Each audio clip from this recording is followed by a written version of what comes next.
What's up, Charlie Cook? How's it going, my brother?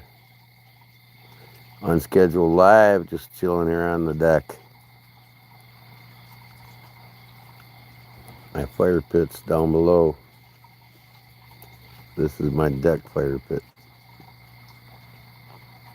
This is my chill spot.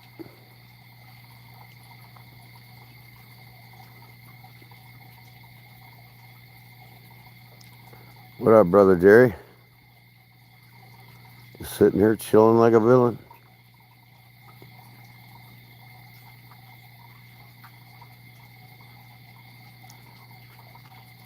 I was at my brother's bar last night. What's up, Cliff? How's it going?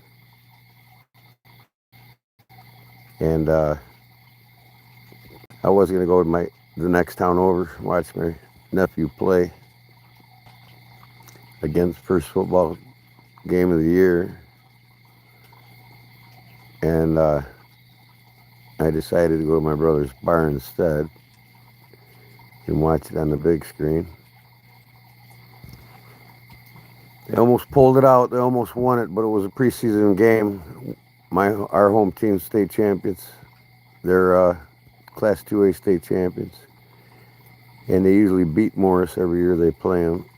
And Morris is a 5A team. We almost pulled it off with 3 minutes left in the game.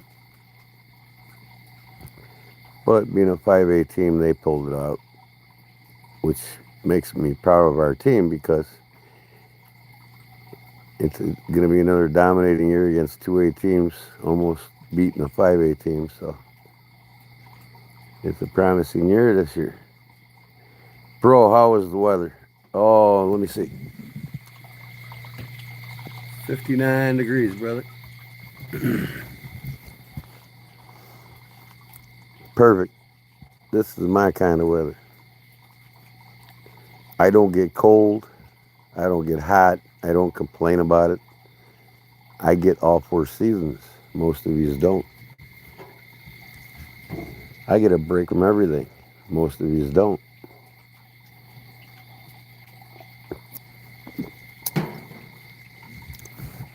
It's not cold to me. It's perfect.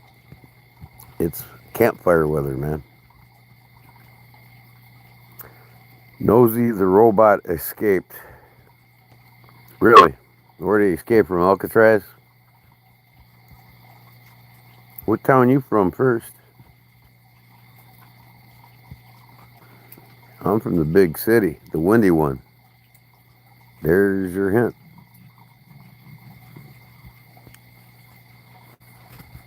Where are you from, Robert? Willogby? Did I pronounce that right? Willogby? Willogby? Willowby, I think. The HGH silent. Willowby.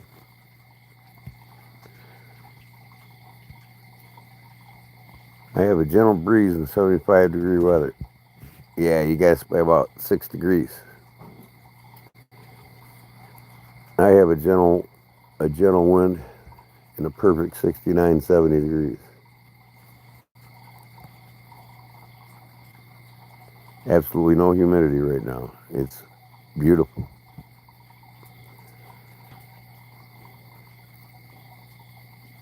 It's blue because it's propane. You'll get that with gas. You want me to turn it up? Yeah, I'll turn it up. Let's see if we make the blue go away. Oh no, it just gets more intense.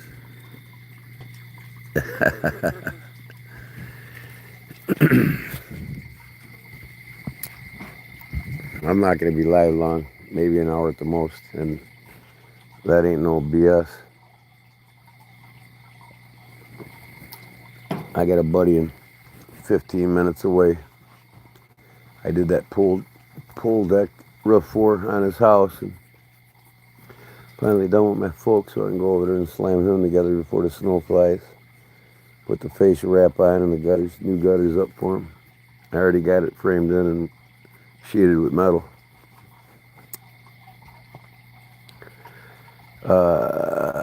Charlie Cook says, I like 30s in the morning and 50s in the evening. Oh yeah. I couldn't agree with you more, Charlie. It's a hunting season, brother.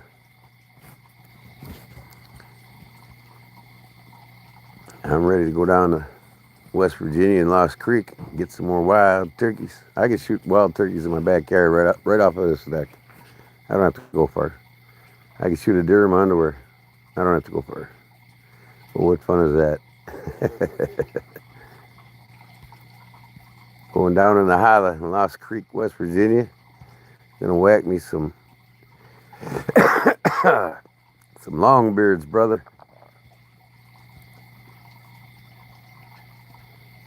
Firewall to the summer. Gotta savor the last few warm, perfect nights like this. Oh yeah, Cody, you know it.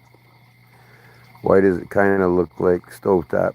Because it's got gas.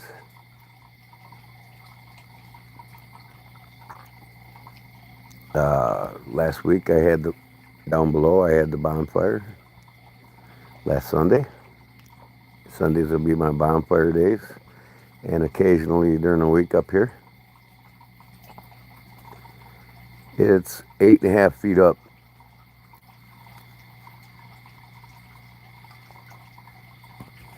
I built a gambrel barn 20 years ago, and that's what I live in.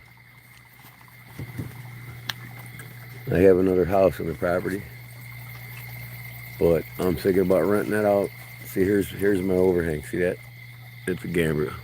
I've sided the whole front of the house, side of the house, everything's sided except for the back. Actually, I rent out here. Next weekend I'm getting more siding. See, I ran out right there, but the rest of the house, it's a gambrel barn. I got a tent up here for my deck. I got my waterfall there with seashells from Atlantic Beach, North Carolina, where I got married. Yes, sir. Oh, I gotta plug my phone back in. What up, Robert Jones? How's it going, brother? Henry G, what's up, my brother?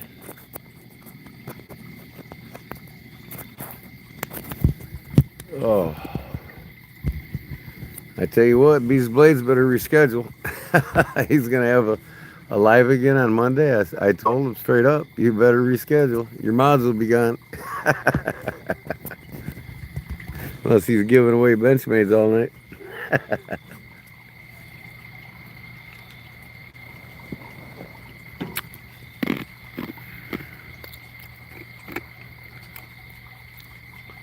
Well, that's just too bad. They're the ones that are going to lose. Well, you got to pick your lives, right? Well, most of them will be going to the other lives anyways because you know what? I might lift the ban on the rule. Anybody can come into the raffle and win except for the last 3 big giveaways. You got to be a member and a subscriber. But I might lift the one rule where you have to be in a week before. Just for the 3K giveaway. That's it.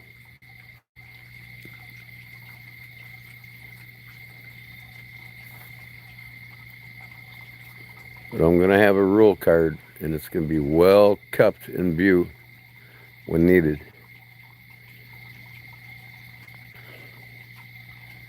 Somebody disputes the rule, I'll pop it up, read the rule, read the rules.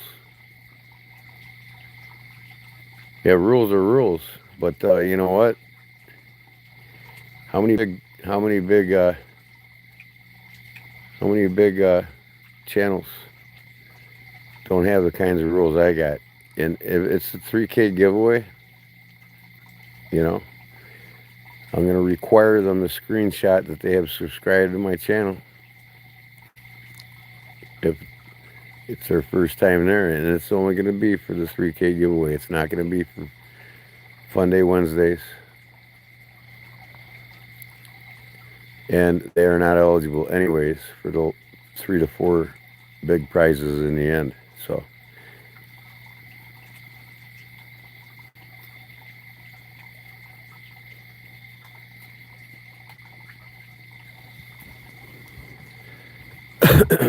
I'm advertising on all these big pages that I'm having the 3K giveaway, and they come there and see that, oh, what the F, man? I can't get in the drawing, and I got to be here a week before. What you told us done? Blah, blah, blah. I don't want to hear it. I'm just going to give a few places away in the beginning to everybody, and I'll have the card wrote up, and everybody will read it Monday night.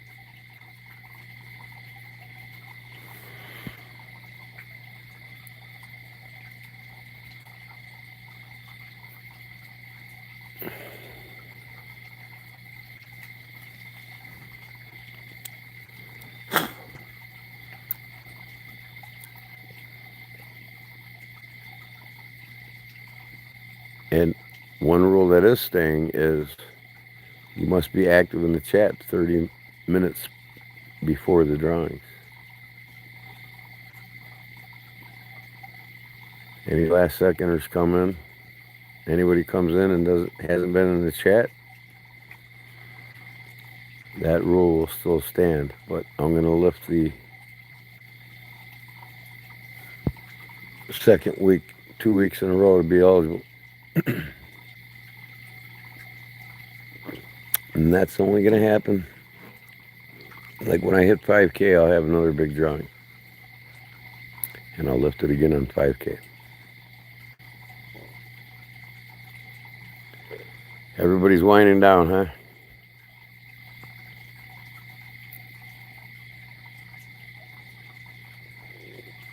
Hello, brown sugar. What's going on, sweetie?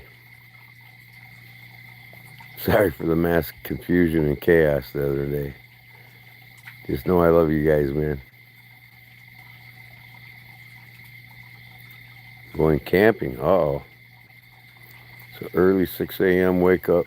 Night, y'all. All right, Brown. Thanks for coming in then, and enjoy your weekend then, man. Be safe. Make it back. Watch out for them black bears. Black bears are worse than them brown bears this time of year.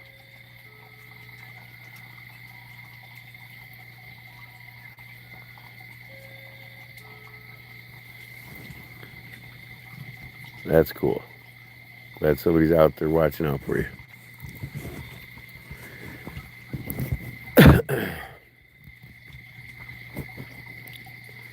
Yes, there is a real owl out here. A great horned owl.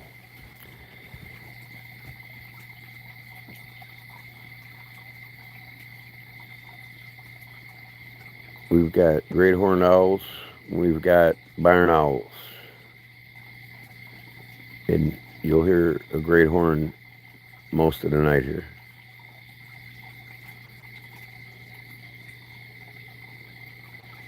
Oh, I also have a fake out on the porch to keep the birds away. That's a fake barn owl. Next to my homemade water fountain that I made there with the seashells I collected on Atlantic Beach and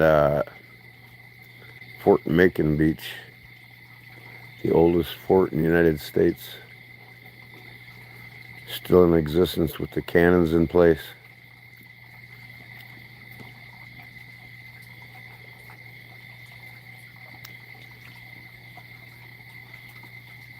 Awesome, bro. Yeah. Well, have fun, man. Be good. DJs and fun. That sounds like a good time. Sleepy, sleepy. What's that, honey? You're letting all the mosquitoes in. I am. Yeah. You better close that screen then. You gotta put a thumbtack up there. Okay, honey. At the top here in the middle. Okay. Got some marshmallows? No. I didn't do anything. Yeah.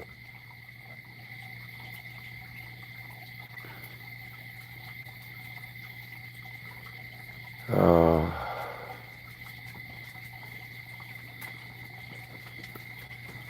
there's my little monsters again. Bobo. Oh, sorry. Bobo boy, where you going? Cold. Here's my Emmy girls. Look at her butt. She loves her butt scratches. Emmy. Emmy, my little monster weenie pit. Two weenie pits. Emmy. Emmy. Hey, baby. Hi, baby. Up, up. Come here. She's too tired. Love you, baby girl. Yeah.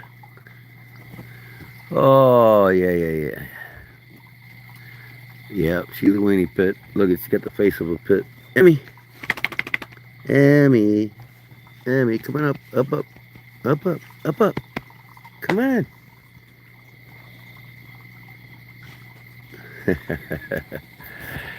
Face of a pit, front muscles of a pit, but a body of a weenie dog. What the hell? Sounds like a door closed somewhere. Expansion of the sea bear. Alrighty then. Yep, yep. You gotta love it. You gotta love the outdoors. I like the dark, huh? You must be like 10 years old telling your life story. Hola, G-Man. ¿Cómo está, mi amigo? ¿Cómo está, señores? Jerry? Jerry Knucklehead.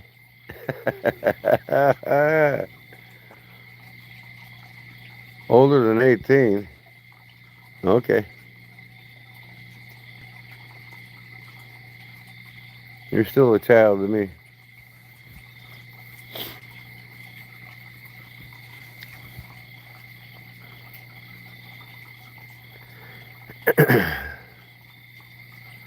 Yeah. Restore to me the joy of your salvation and uphold me by your generous spirit.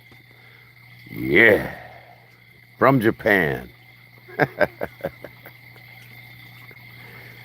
Where's Jerry going now? You scare him away, Robert Jones? What? Huh? Hola. He didn't say goodbye. He said hello. Catch you tomorrow. Oh, catch you tomorrow. Okay, muy amigo. Esta mañana.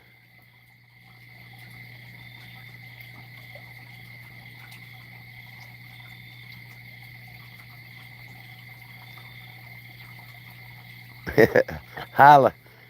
Hola. Holla. Holla at you tomorrow. I get the Mexican Spanish language and the Southern comfort, the Southern draw mixed up all the time, man. Oh, I got to get my accent back. Holla. I'll holla at you too, bro.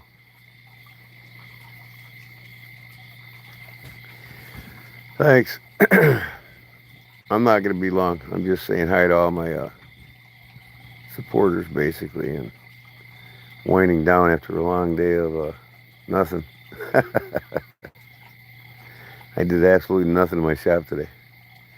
I was up till 5 in the morning sewing on that damn jacket, getting the final patches on it, putting the arms together. One of them's being a booger bear. So I gave up at 5 in the morning. I said, I'll go back at it Monday. Enjoy the rest of my weekend. I made the wife homemade bacon from pork belly. homemade BLT sandwiches from that bacon with my garden tomatoes, my homemade mayo, and my homemade bread, Amish bread, slightly on the sweet side, with my homemade mayo on it. Oh my. This would be one of the most favorite things I would want to do for the rest of my life. This is cool. If slavery was still a thing, I would own you. No, you wouldn't. And don't talk racial bullshit, slanders. My mods need to just throw your ass off the page. How's that sound? See ya.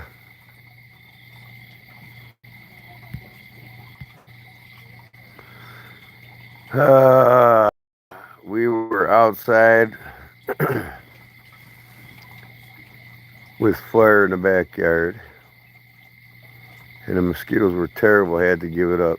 Charlie, I told you, man. Go down to the little pond or creek and get some cattail.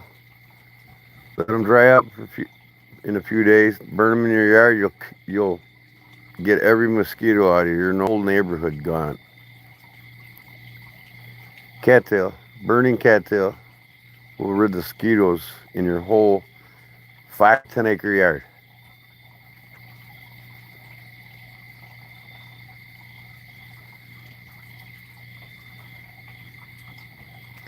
What's that? Toad in 719 was hidden by Robert Jones. Oh yeah, okay.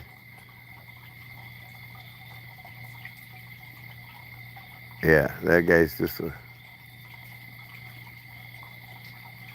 own you. Own this, brother. Come get you some. Hey, Paul. About time you showed up. Your protege is getting lonely. I love your brother.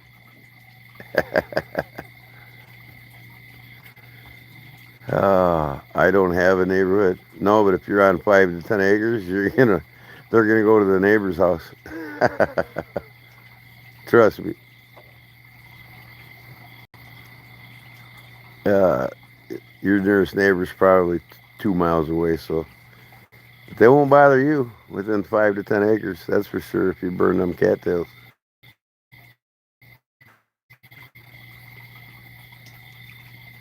Oh, he's on the phone with Cliff and Derek. I got you.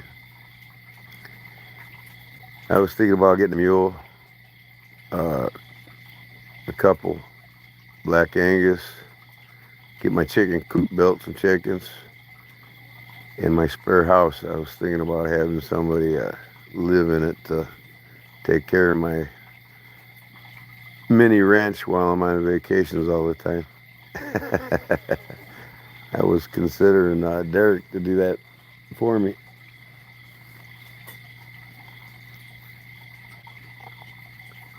Half a mile away? Yeah, mine's about a half a mile away too. No, actually, I got one right next to me, but he's a hermit. And our lots are covered by trees, like a whole acre of trees in between us.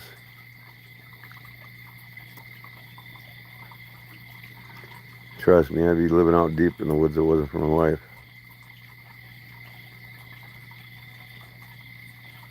Did I change some rules? I'm going to change one of them for Monday night's giveaway, and I don't care what anybody thinks about it.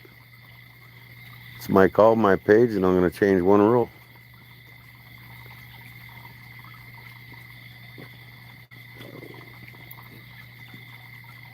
30 minutes, you do have to be in the chat log and chatting with people before the drawings. One rule I'm changing is just a giveaway rule. You don't have to be here a second week just for Monday night. Back to Wednesday, it's going to change back to the original rules. That one rule is going to get changed back.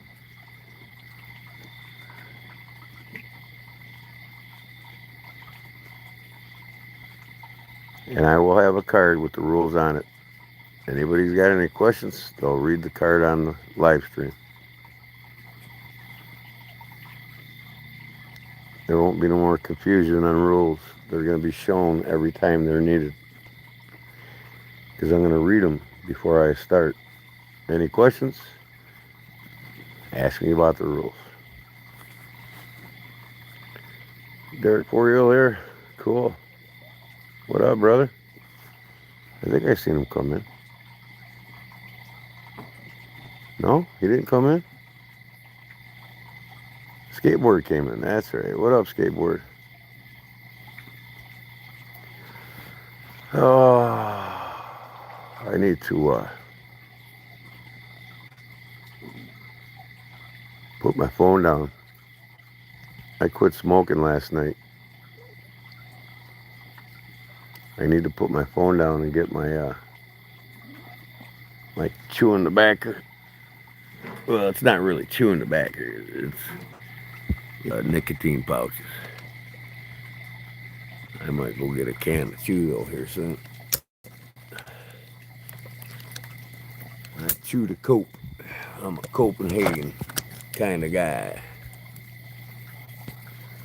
I like tobacco. I don't like candy.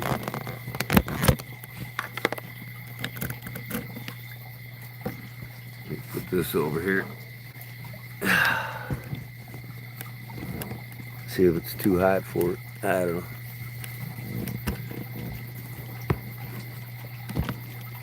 No, that's too far. I just keep it over here. Ooh, got the camera on. Man, the stand is killing me here. I'm gonna go downstairs and get my other stand. It's better for down here.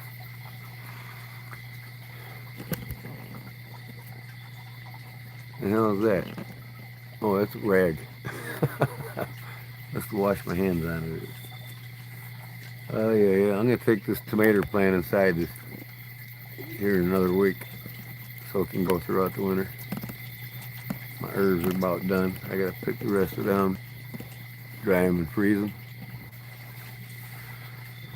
Skateboard, dollar super chat, super sticker. I give you a honk, but I don't have nothing to honk with up here. Thank you, brother. Appreciate it.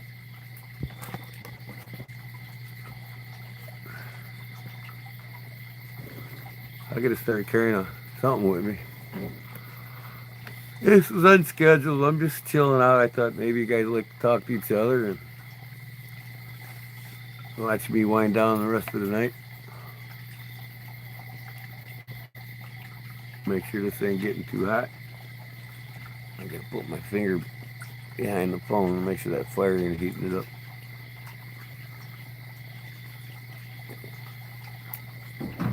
So what'd y'all carry today? I'll show you what I carried. I got several things, man. Of course, my Croc minimalist wallet. Gotta carry that every day. Ooh, just what I wanted. My ample mint pouches. So far, so good. 12 hours without a cigarette. Ooh, I got one saved on top I grabbed from my cousin. Cinnamon. Ooh. There it is. Them locusts. Ain't no locusts here now, are there? You got locusts down there? I think they're all dead now. It got too cold for them. I hope you stop smoking. The journey goes smoothly. Oh yeah, I will. You know, even if I do stop smoking, y'all's food's more poisonous than them cigarettes, so think about that.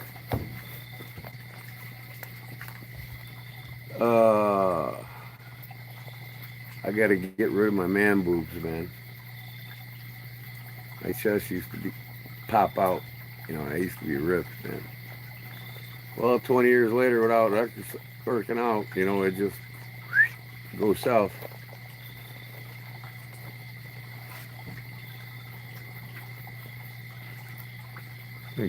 Man, a lot of chat log going here. Congratulations. Well, thank you. You killed Kenny. You. I killed Kenny. Derwood says hello, everyone. Oh, hello, Derwood. 80/20 5 transparent knives blade. You can ask Cliff who makes the baddest locking blade there is. Oh, you guys are telling me what you're carrying. That's right. Okay. Cool. Hello, McFly. K39068. Awesome. Yep. Tell Derwood I said hi. Hello. I was going to show you what I was carrying, and I got carried away. The cat had the locust in the house yesterday. Really. I got a stray cat out here now. Somebody dumped it off last winter, and I didn't think about taking it in last winter. Really didn't want another cat. My dogs will kill it. So I'm going to make it my shop cat. Keep the mice out in the wintertime. And then we'll gradually work them into the pets. Yeah, cute little kitty. Somebody dumped it. So, Gravity in the mofo. Kodiak. What up, Diablo Dance? I wanted to tell you guys real quick. Cliff. Oh, that's cool.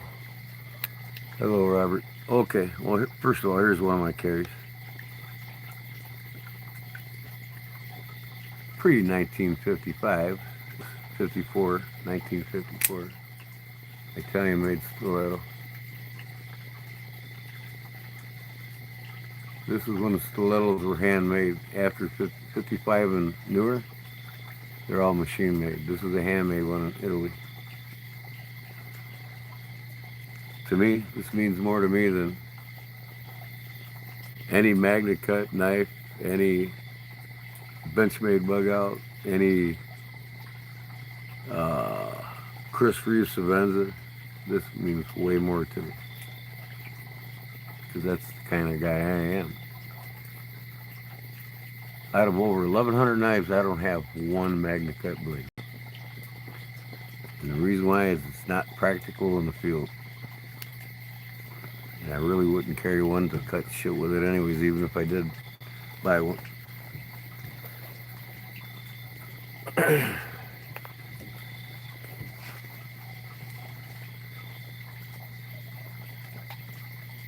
Are you in a cabin in the snowy mountains at night? Elijah, I am sometimes. Not here in Illinois, but I am lots of times throughout the winter. You got 2 magnet cut blades? I ain't no hurry to get one. Maybe one of these days I'll get a wild hair up my ass to buy something with magnet cut. But gotta love a handmade knife. And the reason why, here's how you could tell this was made before 1955. You have to manually pull back on the spring to unlock it, okay? It doesn't have a twist bolster. In 1955, they presented the twist bolster for the first year. And that was when they started machine making them. But all the handmade ones are manually unlocked from 1954 and older. Chest done fell in your drawers. You got that furniture disease. Chest done fell in your drawers. I haven't heard that one in a while. You see Bigfoot up there?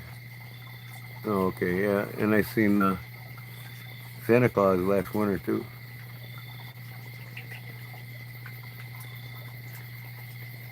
How come everybody sees Bigfoot but nobody can track him?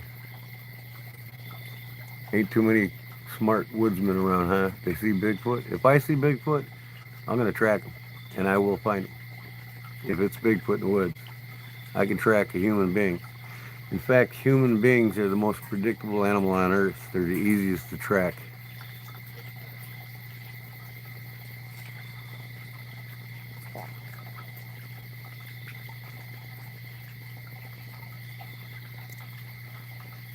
Oh yeah, my bug out is magnet cut. Yeah, well, I don't have a bug out and I don't have magnet cut.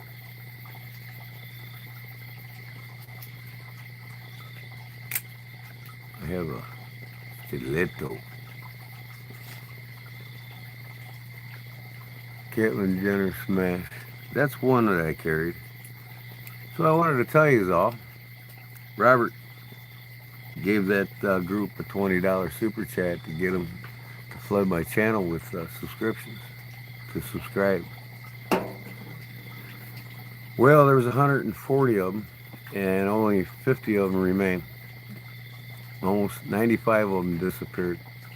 I lost almost 100 subscribers when I woke up yesterday morning. And they were mostly all from that page that came over and gave me a shout. Hey, it's their loss, right, guys? Not mine. I already had 3K without them, but I appreciate their generosity and their kindness. But that just comes to show you most of these modern guys, when they come to a page, if they don't see modern knives, they're basically gone. They're lost, Paul. Exactly. But some of them will get smart and come around and see, hey, I've got more on the plate to offer than just fancy knives with fancy powder metal. It takes forever to sharpen in the field and is better off left at home.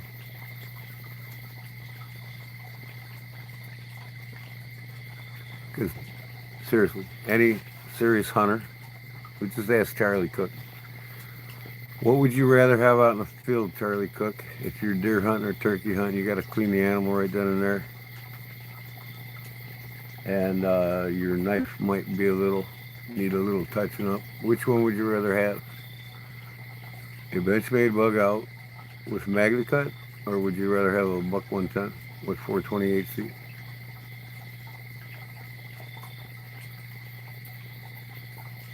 Nothing to do with old school, Charlie. I do too. I love old school.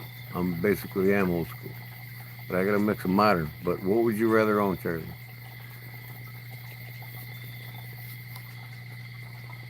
Let's say you go out, you got your bug out, and you use it in the camp, and it starts getting dull. There you go.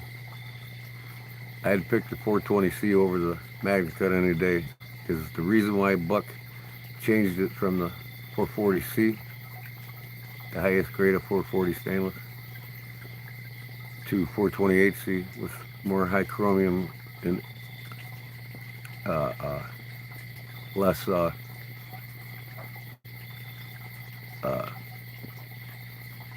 anyways, because they were complaining it was hard to sharpen in the field. It's the same with a bug out. You take a bug out in the field, you got to take a diamond stone with you. It'll take you 20 minutes to sharpen it. And I'll get that buck 110 out with an Arkansas smooth and have it sharpen in about 2 minutes. Park River and 3V, and forget the other two. Right? It's not hard to sharpen, but it's not practical either.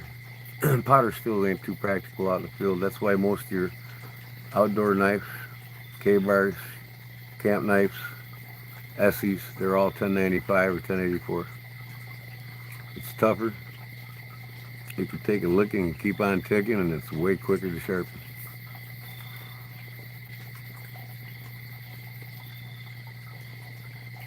But you know, there's guys, I'm not knocking the guys that love the moderns and the powder metallurgy steels. There's nothing wrong with them.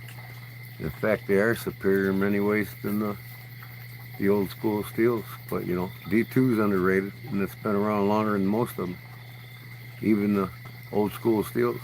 There's a reason why it's used for making tools.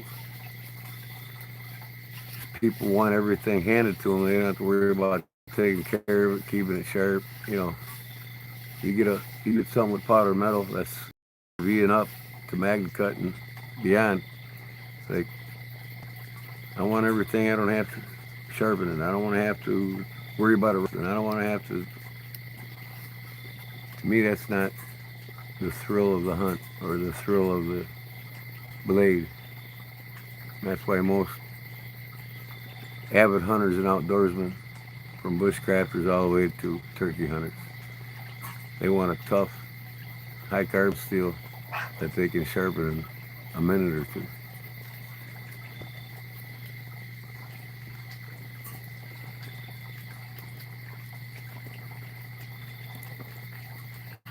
If you got a dull magnet cut, I'll like to take you up on that challenge, Paul. I'm going to give you an Arkansas stone with a magnet cut blade. Okay? And I'm going to use that same Arkansas stone for that buck one time. We'll see who's back in the field in action faster. In fact, you got to carry a diamond stone and a bigger one to sharpen that magnet cut. I get a little rod here, see, about as long as my finger, and I'll sharpen that buck 110 up in about 20 swipes, and I'm ready to roll.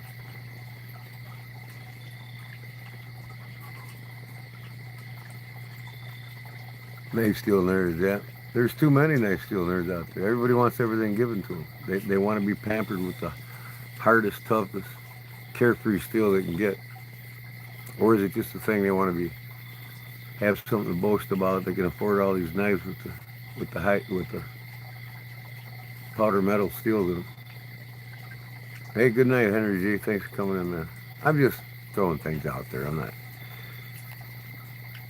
You got all kinds of people that like modern folders with the modern powder metal urgy steels. And then you got guys like me that are still rely on the old school steels. And really, I don't care if I ever get set up to make powder metal steel blades. It's not really fun to me. All the extra steps and all the, Hey, Kodiak, Bladesmith and then crew. What's up, McRanger? And I'm not ripping on nobody. I'm not assuming that what I like is superior, because it's not. Like I said, high powder steels are superior.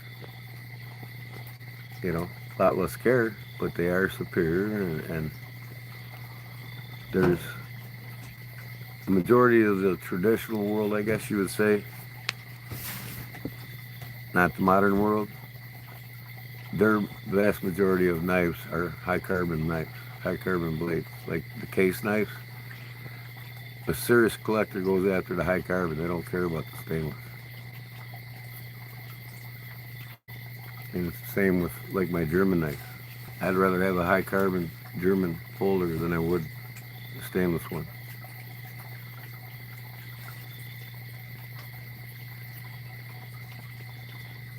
But it's what I like. And it only matters what you like.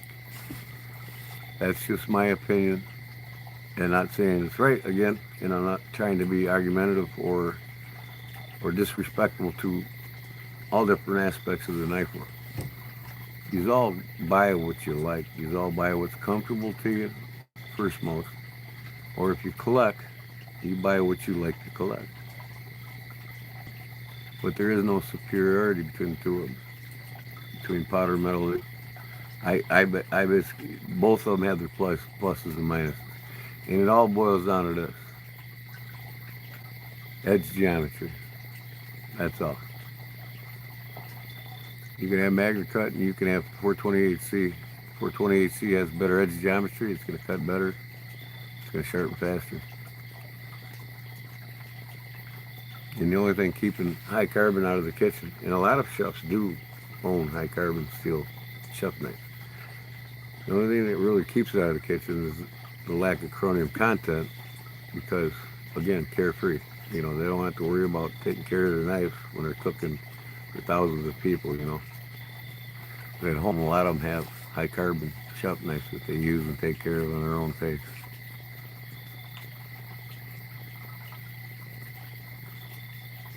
You darn skippy, I make knives there, Shane. I'll make any knife you want, except for stainless. I do buy blanks for stainless. Somebody really wants like a buoy, I'll buy a pre-annealed and tempered blank, just common blank, any shape, size. And I'll custom make the handles and the sheets and everything to go with it.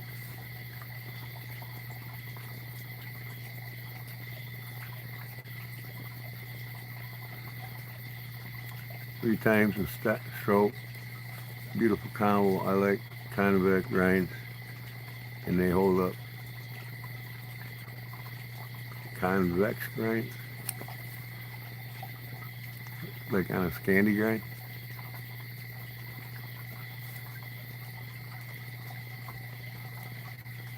I gotta scroll through the chat here. I'm lacking here.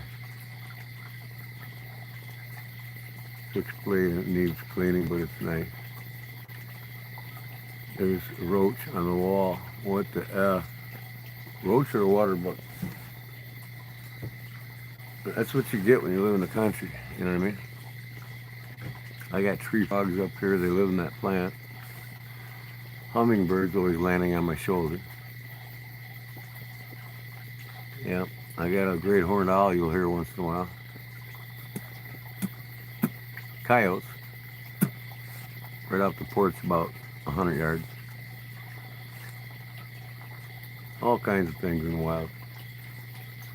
I come home one day and a flock of turkeys scared the shit out of me. They were right around the corner from my side door, which is only like 10 feet. And I spooked them. They took off in flight. And I tell you what, you want to hear a loud noise? I don't care who you are, turkey hunter. I'm a turkey hunter, and it still startled me.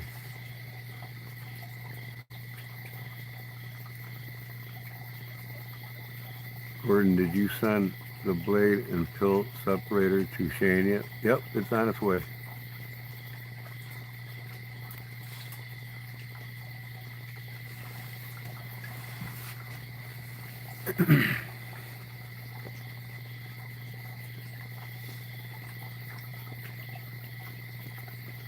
Shelby chick, what's going on? Yep, yeah. And let me know when he gets it to, will you? It's gonna be nice. I want to get it back right away. As soon as I get it back, I'm not gonna waste no time putting that thing together. Like I said, I got like 4 blades on the pot for people. I got a couple for Big Jim, Barlow Jim. That's got to get done, and yours is on its way, and I'll get that backing out right away because I get these 4 knives on the plate, customs for people done. I got another one from a guy from Vegas again. So I got like 4 or 5 knives on the table for customers, and I'm not going to do no customs or mods for anybody for a good month or so. I'm going to get my inventory up on my website. I got my hoodies, my hats, my shirts. I'm going to be making bedside trays. I'm going to be making toothpick cases. You all ever hear of that? A little snap front. I'm going to be making toothpick cases with Kodiak edge on it. So if y'all like to use a good toothpick once in a while, you can get one of them off my website. And I think I might give a couple of them away next Wednesday night.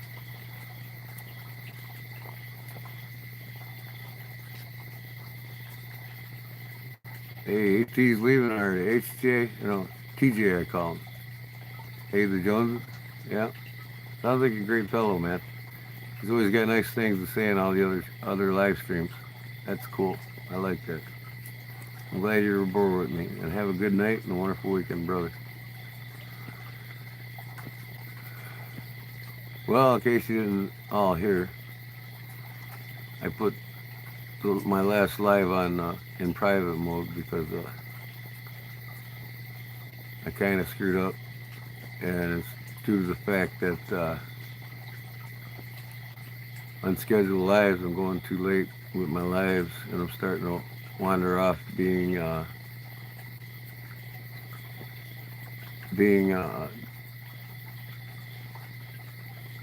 delirious from being tired, and I said a couple things I shouldn't have said the other night.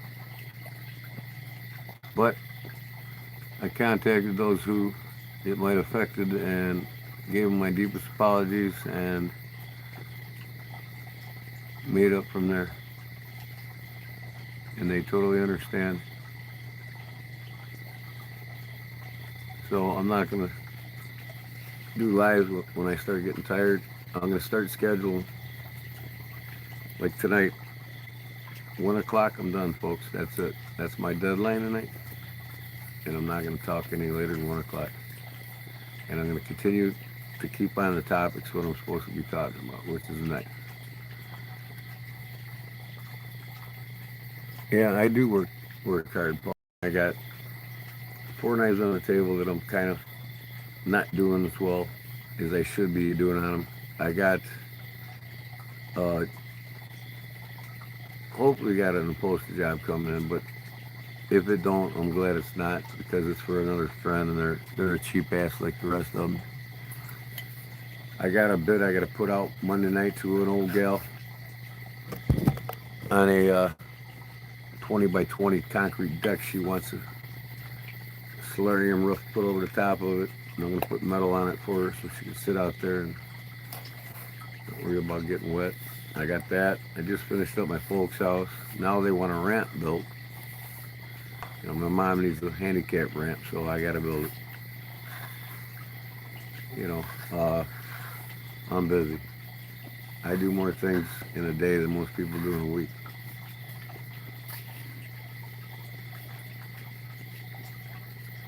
Who would win in a twerk off? Mods, you know what to do.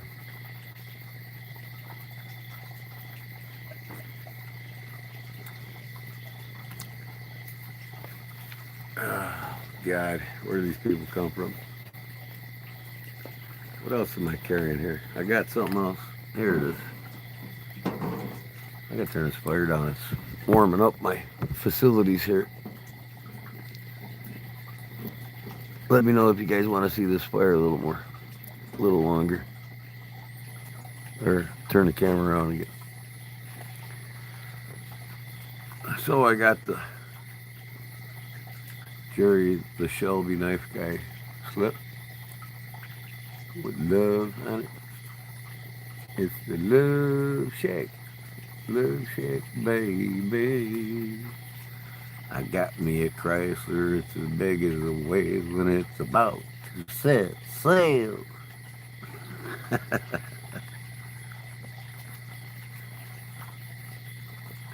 The Vibe Shack is a little old place where we can get together. Love Shack, baby. Oh, Oak Ridge taxidermist.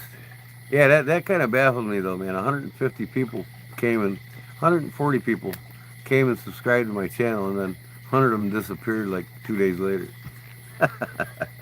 That is funny. Oh, that's what I got in it. I've got the G-Man custom lockback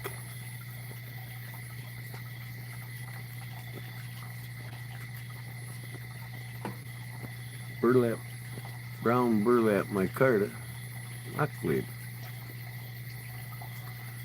Where's my logo at on this damn thing? Probably can't see it. There you go. Here, let me see if I can get it to the camera.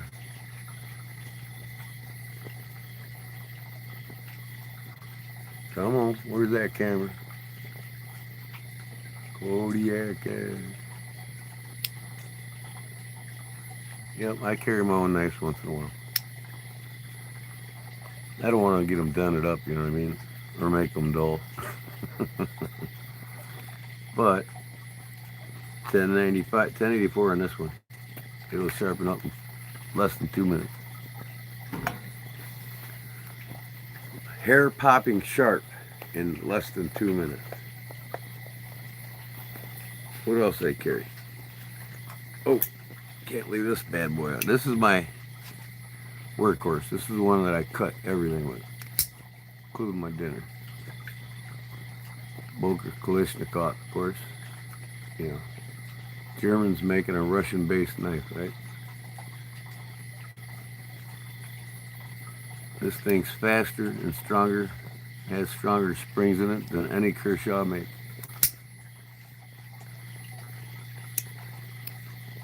It's faster than an Italian stiletto, that's for damn sure. Custom knife and get it in a month if I pay extra.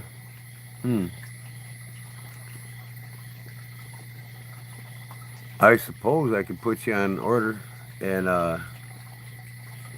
it'll probably be a month before I get to it.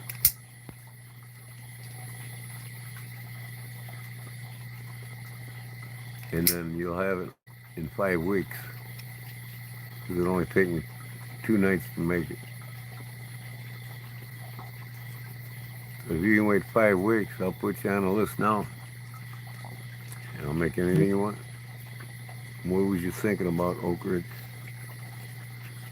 Something for, you're the one that's wanting one too, so yeah, I can get it to you in a month.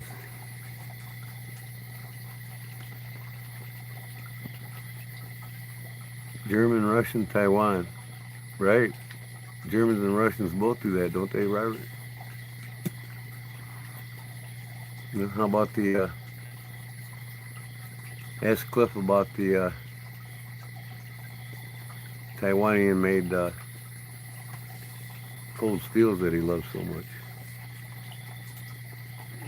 With the toughest locking mechanism on a knife that's made.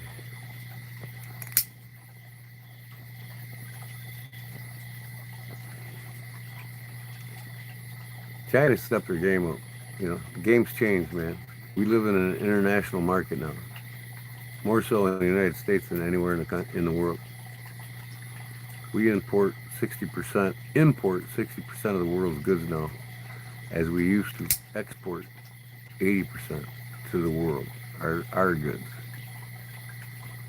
So the Chinese had to step up, stay in the market, and make quality products based on quality control demands by the American people and the American companies. And now you get a case knife and you get a Rosecraft knife made in China, and the Rosecraft made much better than the American knife. Than the case. Case knives are garbage anymore.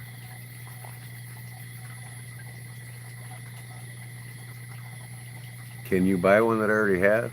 Which one were you thinking about, bud?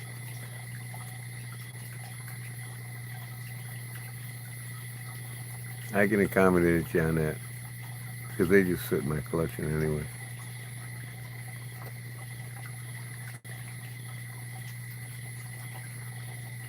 Which one are you thinking about? Oak Ridge Taxidermist. I love to supply a taxidermist with a good quality knife that he can use.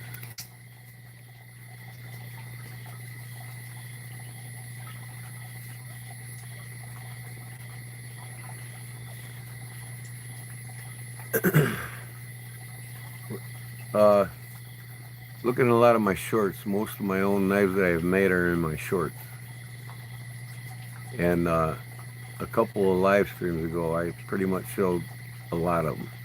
So, which one was that? It wasn't last Wednesday's because I was making something. So I think it was let me see, Monday I think it was when I was live, wasn't it? I filled my table next to me with somebody. Oh, it was the night after I got them 150 subs. All the new guys came in, so started showing everything that I made. So I think it was last Monday's live. You can see pretty much most of them. But yeah, I got everything that I've made in a short. If you go through my shorts.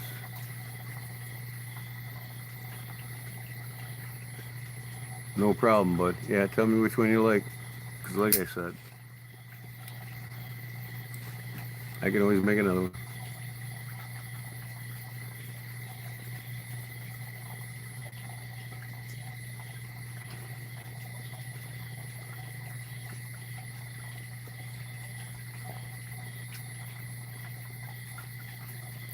Cold Steel, the Triad lock, the baddest lock ever made.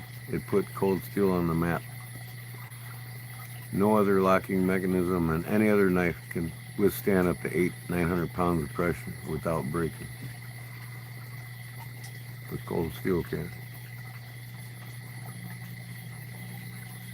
And that's what put Cold Steel on the map, was the Triad lock. Nobody wanted them until they came out with that Triad lock.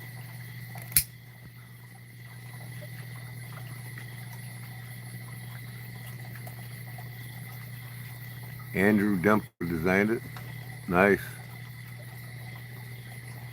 You know, if you really think about it, all knives are just a spin-off of the knives that's been there before them. That's all there is to it. You know what I mean? And these knife makers, you know, like Andrew Demko and all of them, they've been around for decades. You know what I mean? They've been around the industry inside and out, and these companies calling guys like that.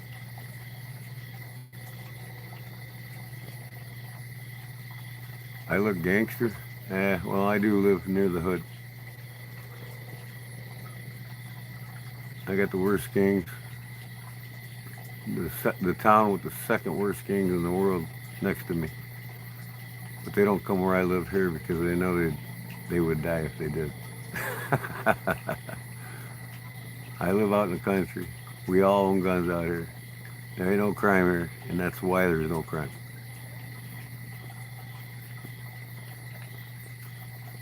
I'm just keeping comfortable, you know.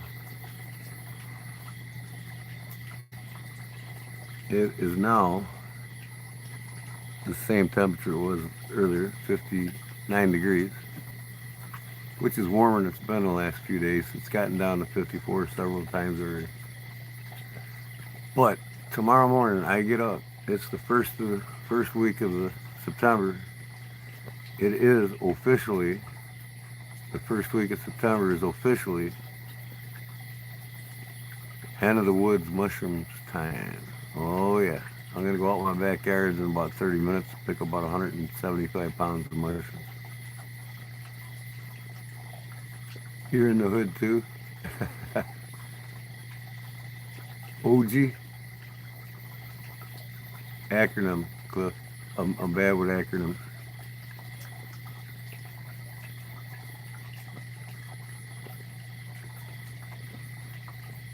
For real?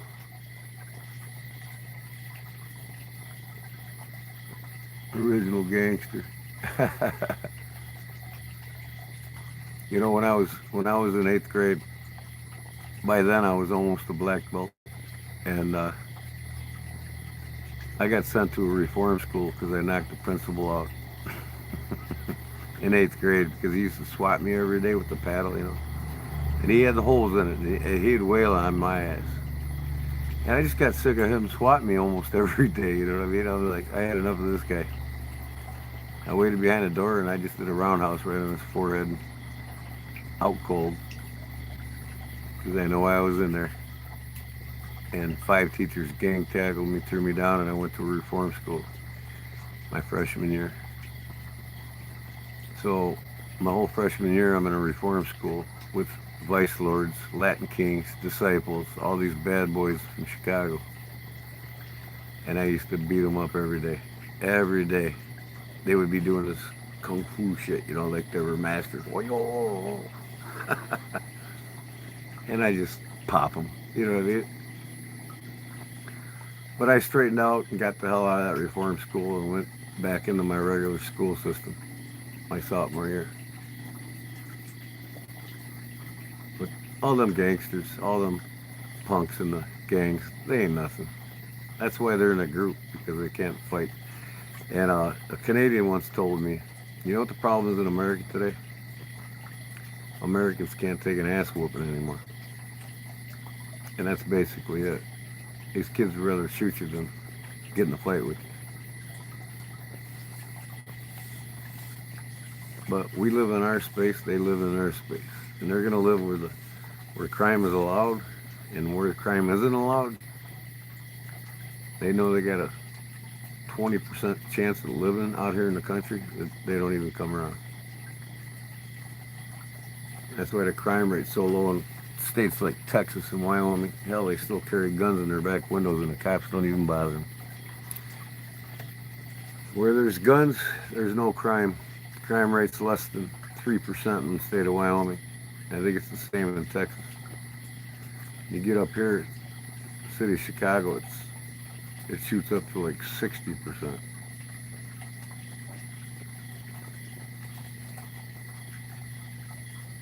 You know what, Matt?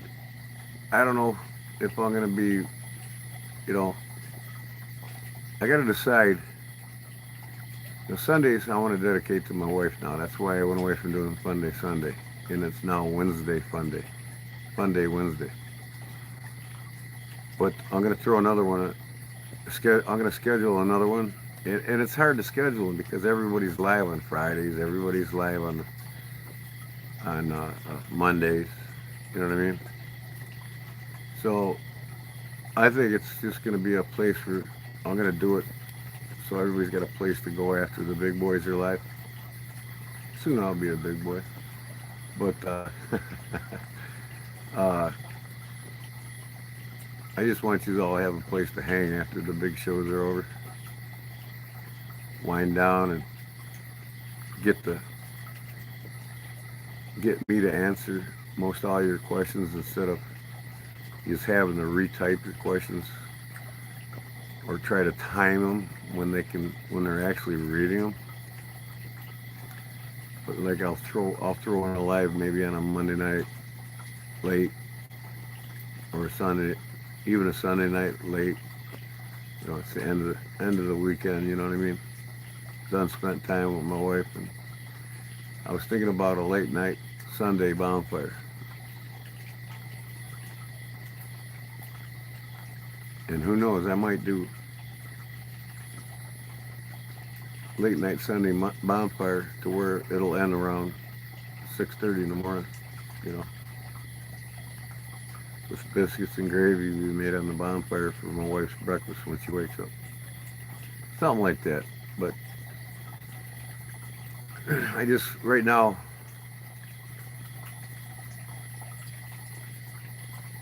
I looked through the shorts, but I only saw folding knives. A lot of my modern collection probably, but uh, they're there. But you know, I got a lot of Kodiak customs, hardcore customs, even in long form. Just look around, and you know what? I'll probably show them all off here again soon. We'll get you taken care of. You'll find something from me in the next week. I can send out. What's that question? Can I weld a spring on a Barlow and reheat, treat it? Charlie, if it's a carbon steel blade, you can, yes.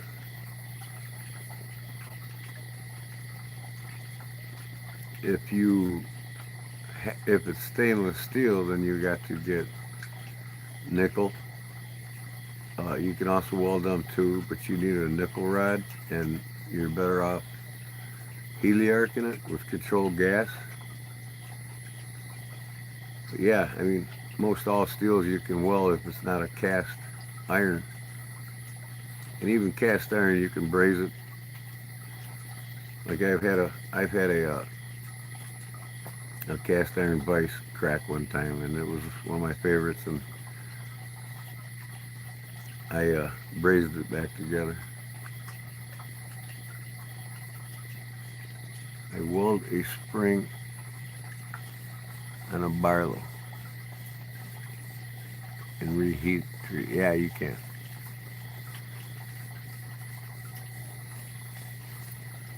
Definitely on a Barlow, it's most likely high carbon steel. Make sure you're matching your rod or your whether it be heliarch or stick welding. Make sure you're matching you know the proper steel with what you're working with.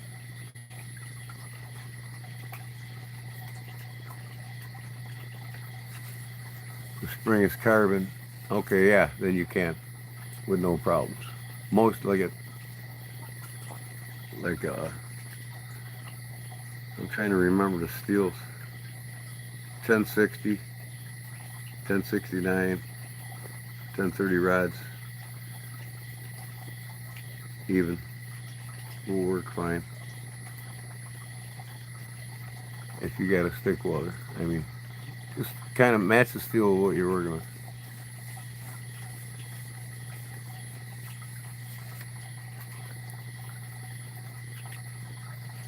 But yeah, I mean, like that one 1095 uh, fixed blade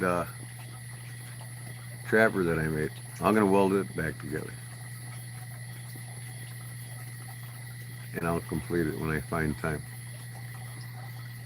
I don't throw none of my mistakes away.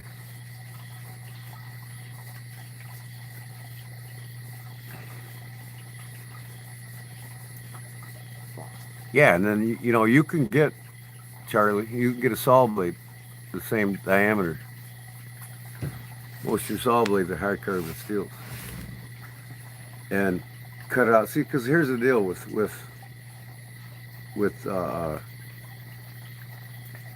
traditional folders. Most traditional folders, the steel is always the blade is always the most expensive or the dominant steel that's used in making the knife, and the springs and you know the rocker bar springs and the rocker bar lockback bars are usually the cheapest steels they can get away with to cut costs. See, but they still heat treat them to the specs to where it's going to meet good standards for the knife. So most of the traditional knives out there don't have the same steel spring in them.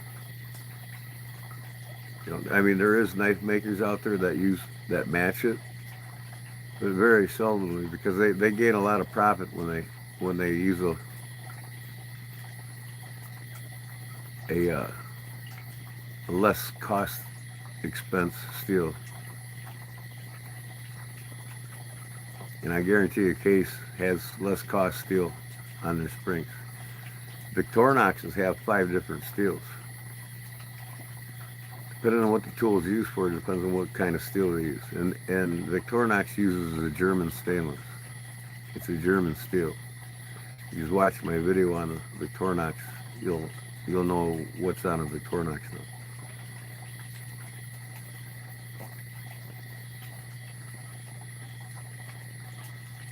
But that's the most cost effective and least cost of the whole knife is the spring or the rocker bars for lockbacks. And the blades are always thicker than the springs. They're never thinner. Because, I mean, yeah, the blades are always thicker than the springs. Because if you get the spring too tight and the blade ain't as thick as it's thinner than the spring, you'll always have it too loose or wobbly. See what I'm saying? And you never want the springs too tight, especially on a lockback, because it makes it harder to function, harder to close, you know, harder to open. But you want the blades tighter because when the blades are thicker than the springs, you can rack the blade to get the play you want. All right, you can't do that with a spring. See what I'm saying?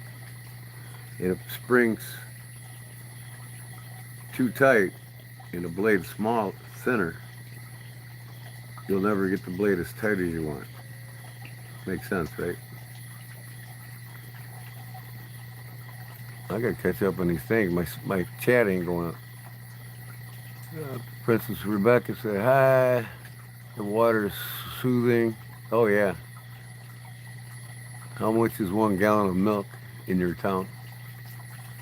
Oh, probably about the same cost as it is in your town. Uh,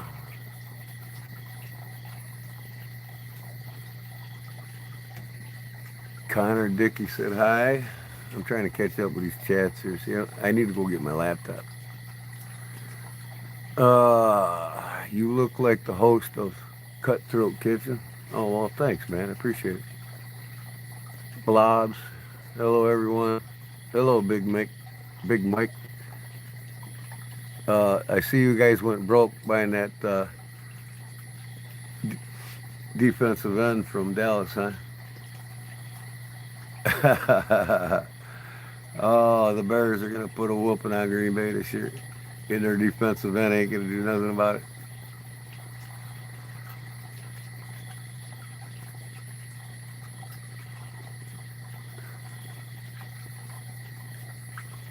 He ordered a mammoth tooth knives. Victor, hey Blas, Vic, hey Big Mike, Robert Cliff, Paul, Charlie. What's up, Victor? Yep, I'm sorry, but Caleb's gonna own Green Bay in Green Bay again this year, and they don't stand a chance in Chicago. I'm going to tell you why. If you guys were paying attention in the preseason, now preseason games don't mean nothing when it comes to the year, but it is an indicator of how the offenses ran. Okay, especially when the starters are rolling. If you pay attention, Cole Kmet and the other new uh, tight end we got, Colston Lovell, they're doing a lot of double teaming on both sides of the outside of the ball of the offensive line.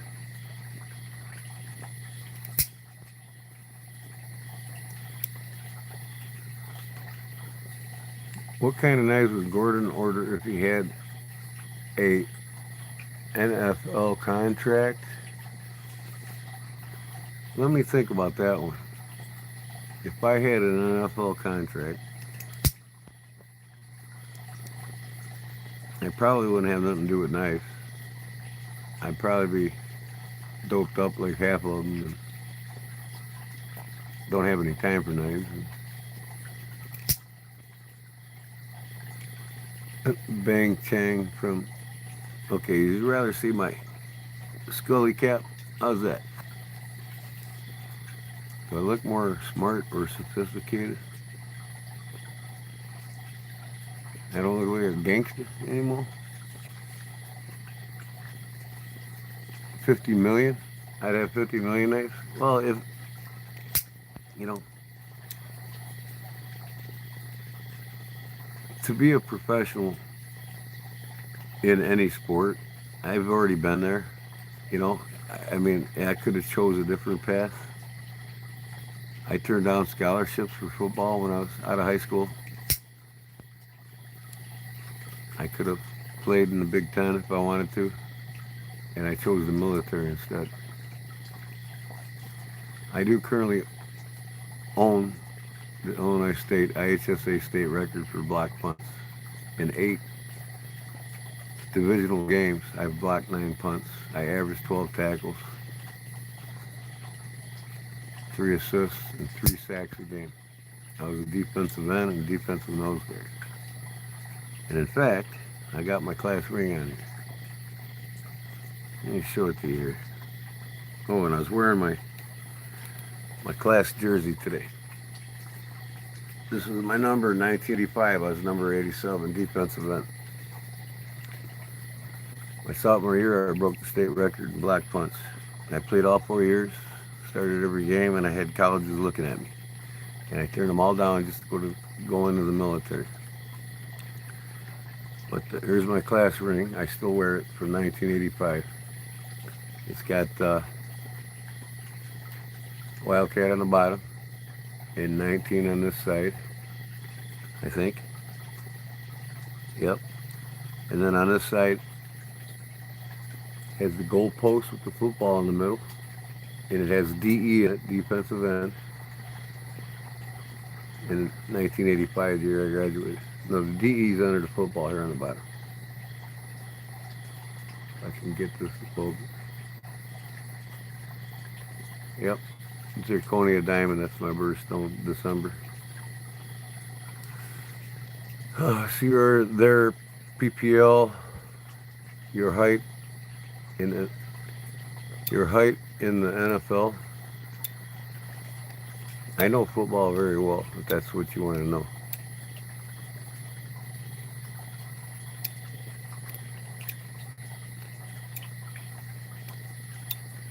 I think Victor is a quarter troll like myself. Yeah, he comes with off-wall questions, that's for sure. But I think that's just him. Part instigator, part lover. I mean, he's probably not a full lover. He's part lover. He's part of everything. Not enough of anything. Right, Victor?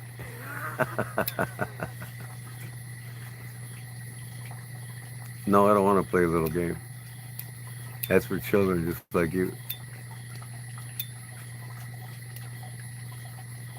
Standing in the front of your house. No, I'm not standing. Game over. I don't know sports. I never played any.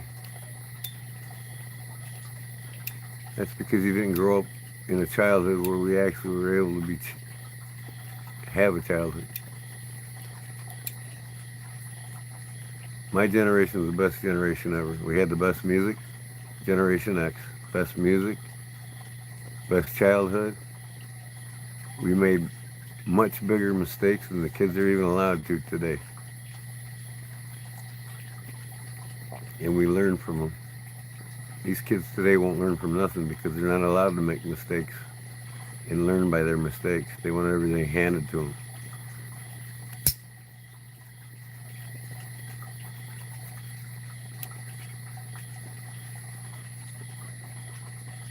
I'm too runtish.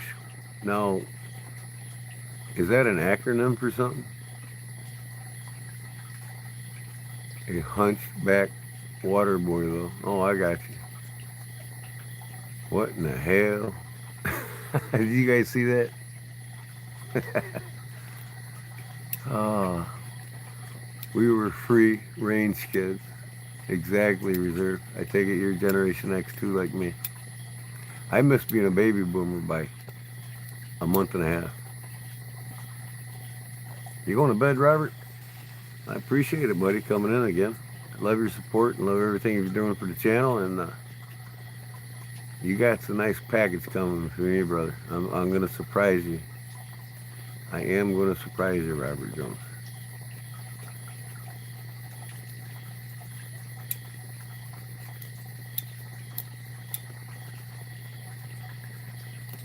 He's going to get some of the best 1095 steel he's ever owned.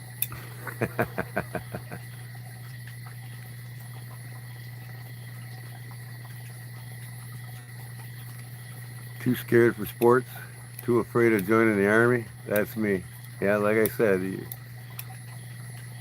you weren't in our generation, and unfortunately you weren't allowed to be a child, live a good childhood.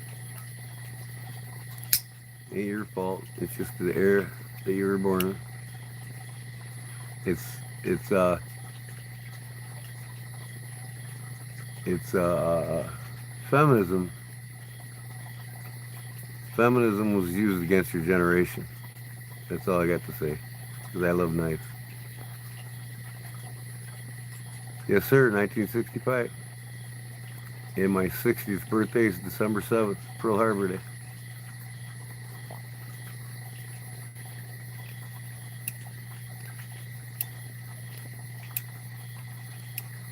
Maybe it was 11 months. I was 11 months shy from being a baby boomer. I can't remember. No, I missed the comment there. What's that? Durwood says good night. All and ask G-Man to call him.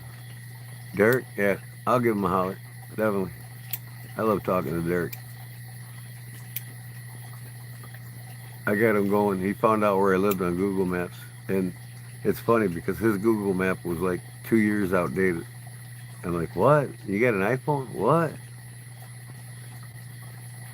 I might Google Map here while I was talking to him about his Google Map there. He was showing the nurse's car that was parked in the drive, and the mother-in-law's been dead for two Christmases now. And mine's clearly showing my new camper, my new truck, my black one, not my white GMC that I had when Derek's was showing the nurse taking care of my mother-in-law. I was like, what? Come on, man. Why does Google do that? Everybody in Ohio got they're 2 years outdated on their Google Maps. I'd most definitely call them Clip. Hey, Barbara's in the house. What's going on, girlfriend?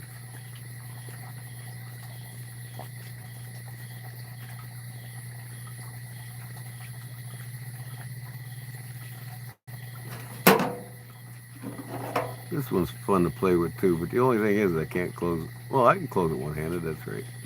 I know how to. It's just a little more awkward.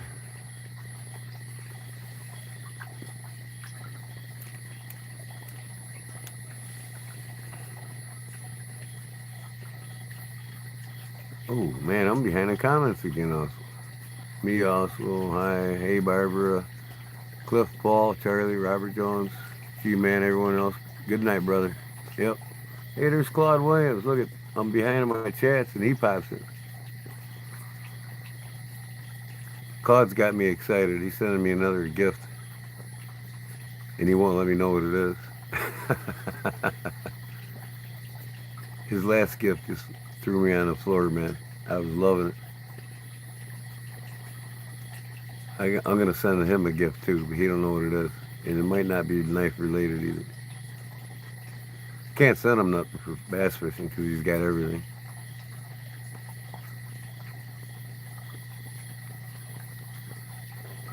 Have you heard a very good knife company and their V Nitro Steel?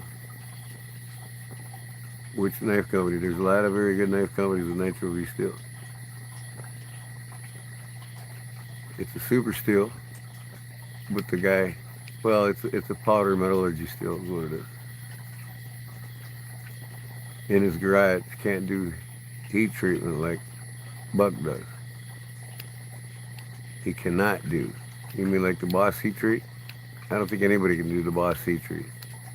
Not too many knife companies are as precise of a family tradition like Buck to heat treat the knives exactly what they advertise is exactly what they are. Very Good Knife is the company's name. Oh, that's the name of them? Very Good Knife? Well, that sounds like a gimmick to me right there. Very Good Knife. I'd never name my company Very Good Knife. They're losing sales just by its name.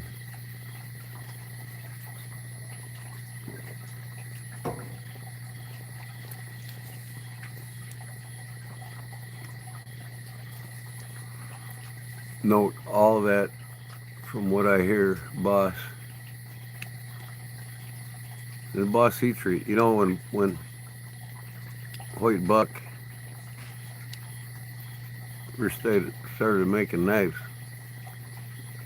he could look at and smell when the steel was perfect. And he was right 90% of the time.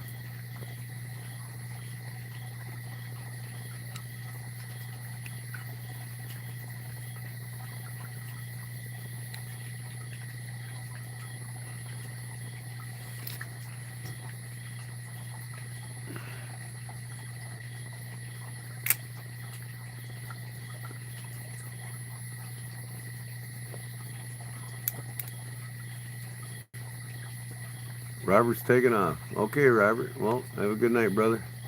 Thanks for stopping in.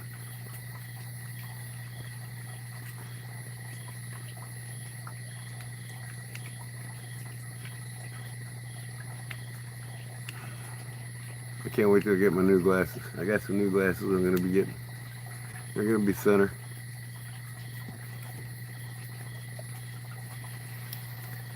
That knife fits your hat. Yeah. Well, this is a Scully hat.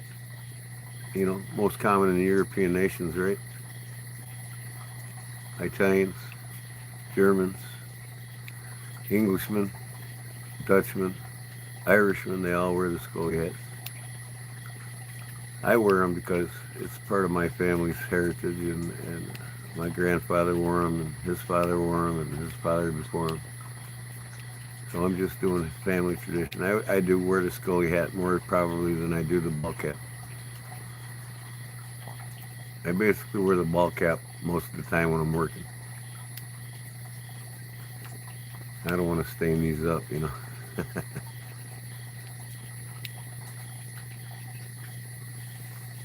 And I've got several of them that are handmade in Ireland.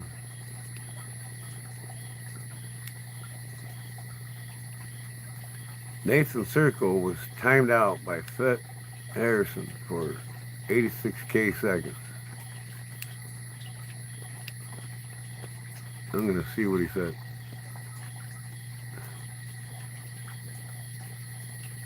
Just the toes? What question was that? Oh, that's funny.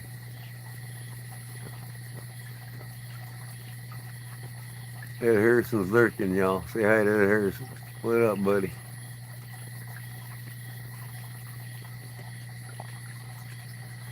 My problem is when I go on these big sites and I see you all in there. Sometimes I miss some movies by saying hi to you. It's not that I mean it, just that the damn scroll, that log, scroll, chat logs. Huh, like, okay. I just say hi to everyone. That means he's all if you say hi to me.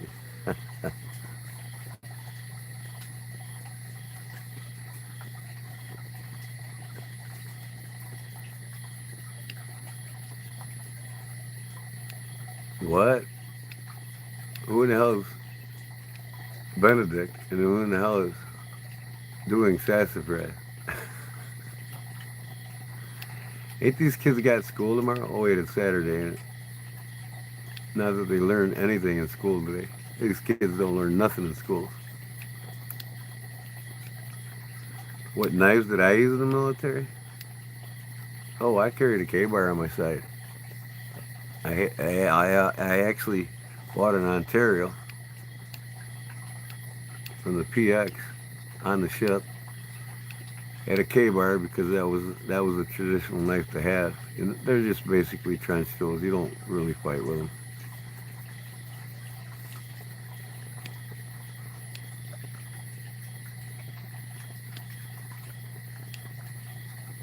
And one of the main reasons why them big gaudy knives ain't really used for elite forces for fighting with is because they're not too practical, too heavy, and they can cost you your life. A great folding knife. Most of them depended on the SOGs. Uh, the SOGs, American-made SOGs. Uh, what else did them boys carry? Mostly folding knives, because they had them right here, you know. And they had their trench knife down here on their backside.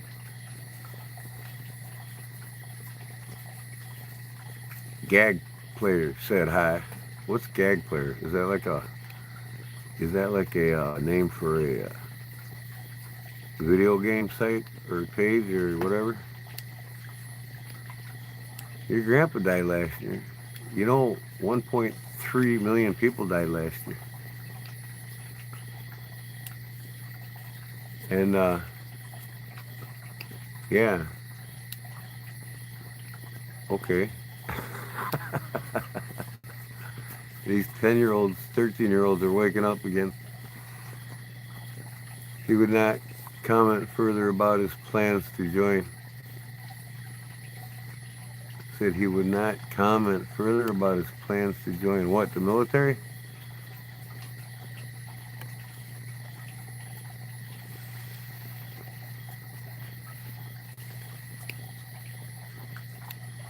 Man, who's this gag dude, man? He's gagging me with carnal knowledge. Another 10-year-old on the loose. Children without parental guidance. God help these kids today if they had any parental guidance like we had when we were growing up. Oh my God. It'd be a much better world, I know that, if they did. It's after 1 a.m., you would think that they would be in bed. Yeah, but most kids have an online profile by the age of 2. And their parents, you know, they got their laptops and their notebooks shoved underneath their blinkies, and they got it on mute with some headphones or ear pods in. And, you know, parents don't care anymore. They damn sure can't beat them when they deserve it. Italian made, handmade stiletto before 1955.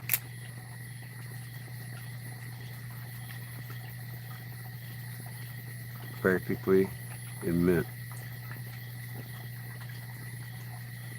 Look at the wood grain on that thing. Isn't that beauty?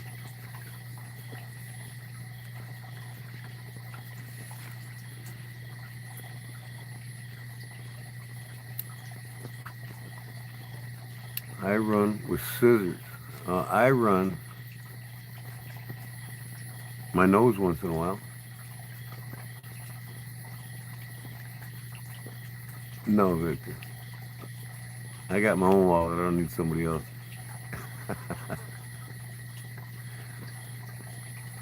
Some of your comments, man. You're like semi-trolling. Paul said. I don't need anything in anybody's wallet that I don't already have in my own. I will say one thing. I'm going back to cash. I'm going to tell my bank I'm done with the debit card. And I'm going to have, through my business and my business only, you know, my upholstery shop, I have a separate account from my Kodiak Ed shop, our business. And I'm going to have these prepaid cards that I'll pick up at the dollar store and load money on them for my purchases online and everything else. It's time to starve the dragon. You ever heard that before? In the United States, you're living in the mouth of the dragon. People don't have a clue what I'm talking about. Do you think crypto is the future? No, I don't. I think cash always rules. And I think a monetary system backed by physical assets will always rule.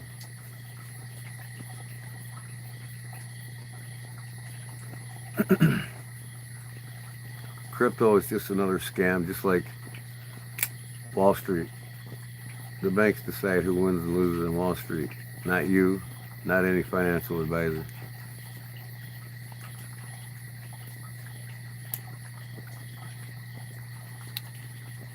The banks run it all.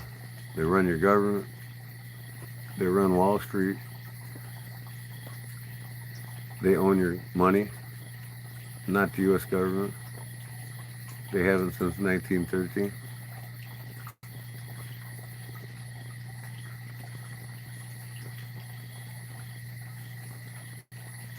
Just keep buying silver, Victor. It's cheaper than gold, and it's way rarer than gold. And it is to go through the roof before I pass, and that definitely means before you pass.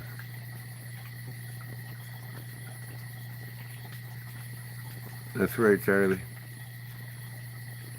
In fact, Kennedy was taken out for issuing silver-backed $5 bills, and the public was buying them up. Then it was put in the Federal Reserve, which is no more federal than Federal Express. They're non-existently owned by our government. They don't answer to our government, but they finance our government. And they do 238 industrialized countries out of 240 some. So until we starve the banks, which is the dragon, and we live in the mouth of the dragon,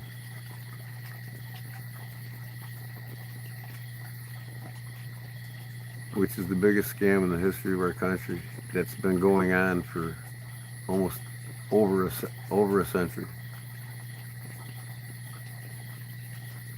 And Americans are starting to wake up to it. And it's people like me that's helping them do that.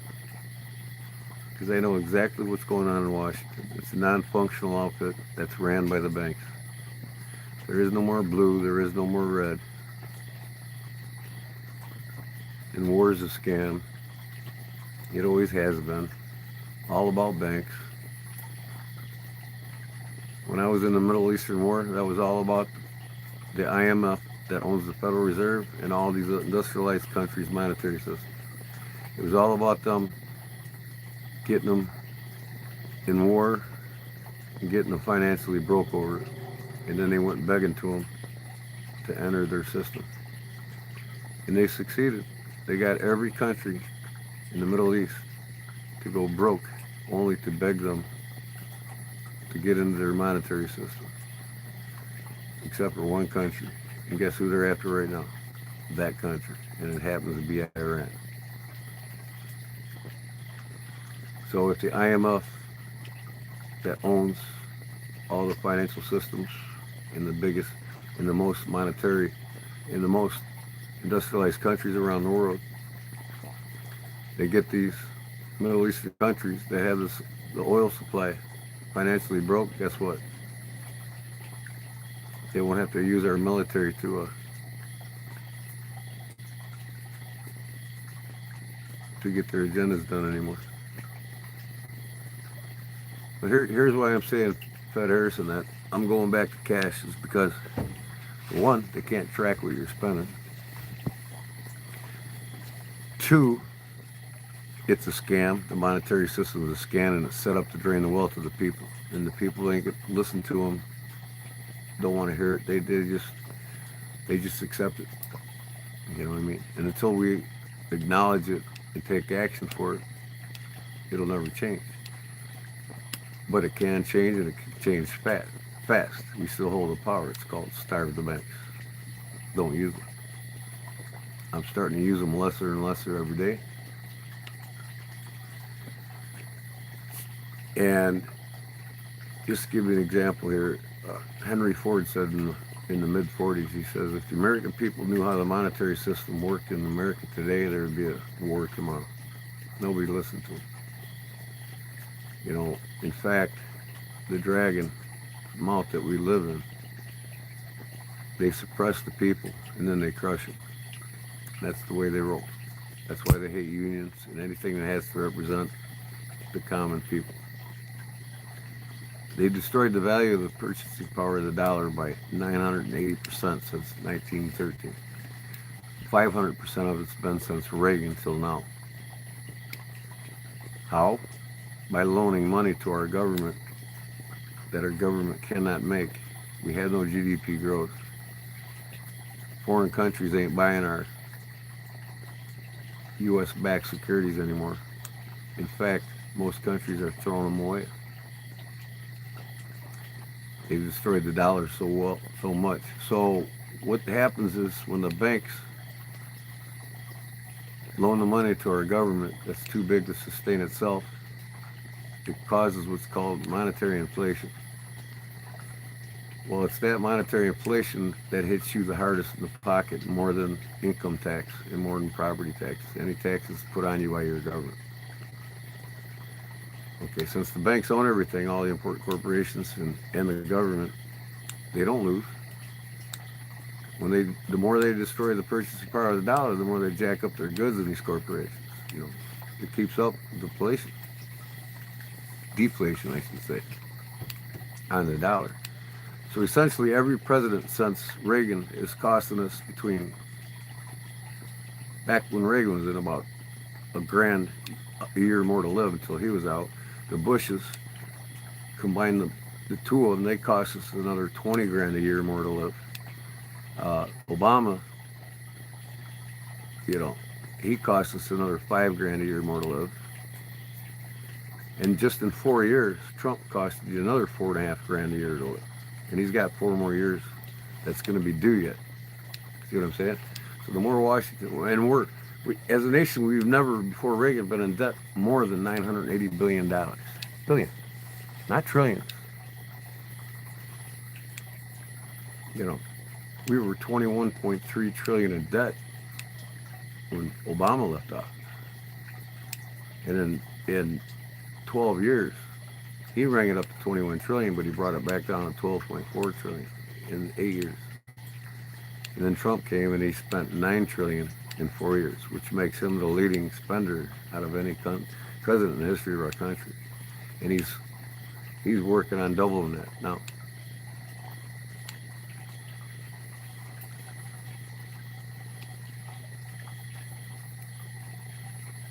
Well, like I said, McCall, we can stop it. We hold the power. It's called starve the banks. People start thinking like me. Don't use them. You know, don't use a debit card. They don't need to know what you're spending on every dime. You know, the banks, when I was young, up until past my teen years, you get like 2.3 or 4% interest on your money being in the bank. When I was a kid, it was like 4.5%. In fact, the Postal Service had a savings account that paid out more than the government did. Well, they're owned by the government, but it was the highest payout you can get through the U.S. postal system, and they abolished that. because they basically own everything, the banks anyway. And then, what was I leading to here? Oh, now look at the banks now. You know, they predatorily loaned to the homeowners, people that couldn't afford to have the mortgage in the first place and did anyways. Well, the government stopped that, just to make it look good. But they shifted their predatory loaning now to college students. Why does a kid got to pay more for a house after 4 years of college, where 80% of them ain't going to get a job in their field when they graduate anyway? And they know it. These universities know it. Why do these universities let these kids go to take college programs, get a major or minor or whatever, a bachelor's of socials, in careers that ain't going to be there when they get out? That's predatory loaning, okay? So not only that, they're still predatorily loaning, but they're hitting it on your children now, not you. And 3.4 billion dollars they made on overdraft fees, and then 9.6 billion they made on transaction fees. Every time you use your debit card, it's 3.5%, 3.5%, 3.5%. There is no give me 3.5 for having it in your bank in the first place. So, like when you go out to the restaurant, each one of these restaurants that you eat at all the time, they're paying $75,000 to $90,000 a year, depending on how big of a restaurant they are, in transaction fees from you using your card. That's why they charge you to use your card when you pay for your meal. So in the long run, you're paying for it. They're just paying the bill at the end of the year. So now they're making well over what Trump saved since he's been president. The banks made in transaction fees and overdrafts. So what is he saving you?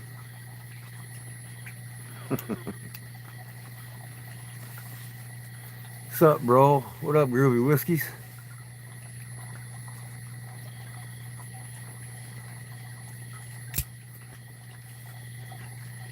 To listen to strangers poop. Okay. Well, I don't want to listen to you talk about that either.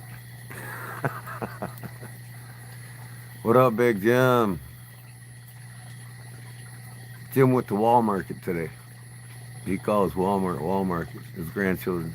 We going to Walmart, Grandpappy? Or Pappy? I forgot what he said. So today in his video he says, yeah, I'm going to Walmart today. Very busy, bro. Please forget. Oh, yeah. Sometimes these people that have nothing to do to be in the chats don't understand behind closed windows what we all do as video creators, how much is really involved in all this. Content creators. There's a lot of work doing these YouTube channels. A lot of work. But the harder you work at it, the more it pays off. Just like anything else in life. But I've been more busy on a YouTube channel than I think I've been in my construction trade, bidding on jobs. And, I made a lot more money in the construction trade. But it'll come with time here, too. Is it dark outside in Illinois? I don't know. You tell me. Call me when you can. I'll tell you how to fix that issue. It's super easy.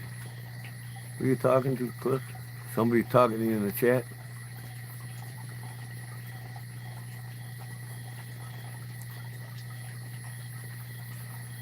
That's right, Fed. And that's, like I said, I'm starting to pay cash now. You know what I mean? I'm starting to pay cash.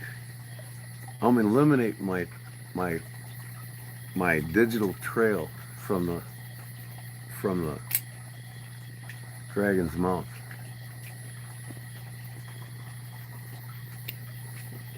I gotta go to the bathroom real quick. If you can't tell, I'm rocking back and forth. So I'm gonna go down and go to the bathroom, and I'll be up. And I'd like to read a little article for you guys. It's not knife related, but it might.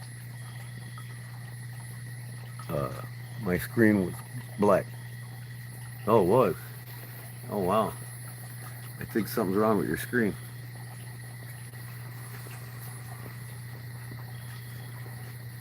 All right, folks, I'll be right back.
Okay, I'm back.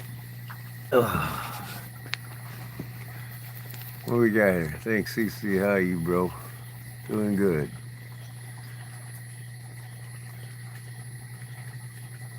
Fan of, fan of Goobers said, hi, y'all. Fan of Goobers. Sounds like a personal problem.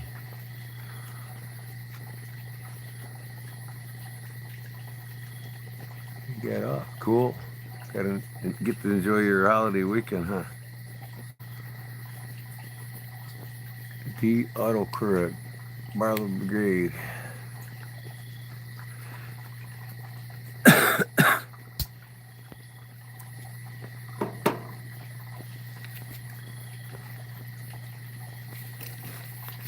Anyways,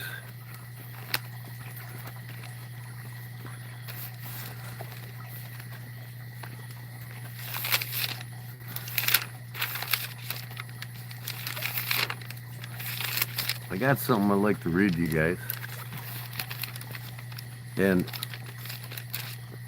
you know, everything in our world is affected by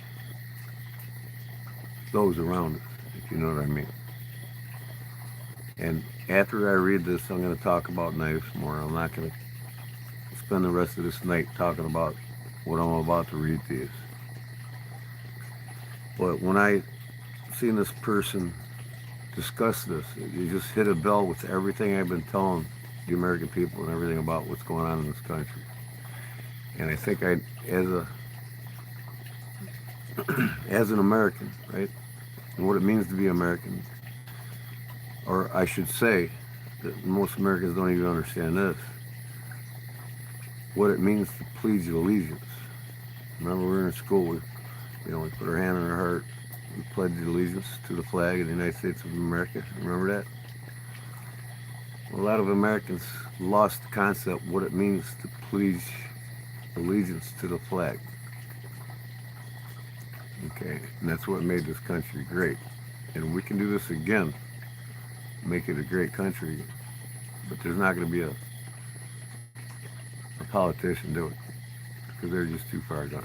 And I want to read this article because this is going to wake some of you up here listening to this. And it's going to hit home with most of you. And it's about the dragon's mouth. Okay, I've been talking about the dragon's mouth tonight. So, anyways, looks like we got a few trolls in here that are lost. But other than that, I just wanted to read this to you and then I'm not going to go into detail on it. I'm not going to talk about politics. I'm not going to, I just want you to hear this and take it how you interpret it and go from there. And there won't be no discussion about political parties or politics or anything like that. I just want to read this, what this guy had said. I sat down and wrote everything that he said, and it's like only 3 pages, so it's quick. Exactly, Jim. Exactly. Okay. Anyways, I'm going to read it. And then I'm not, like I said, after this is done, I just want you guys to take it and go with it as you will. Because I'm not going to sit here and talk about politics or religion or anything of importance that's a matter of opinion, So, let me get on with it, and then we'll get back into the knives, because we love knives. Okay?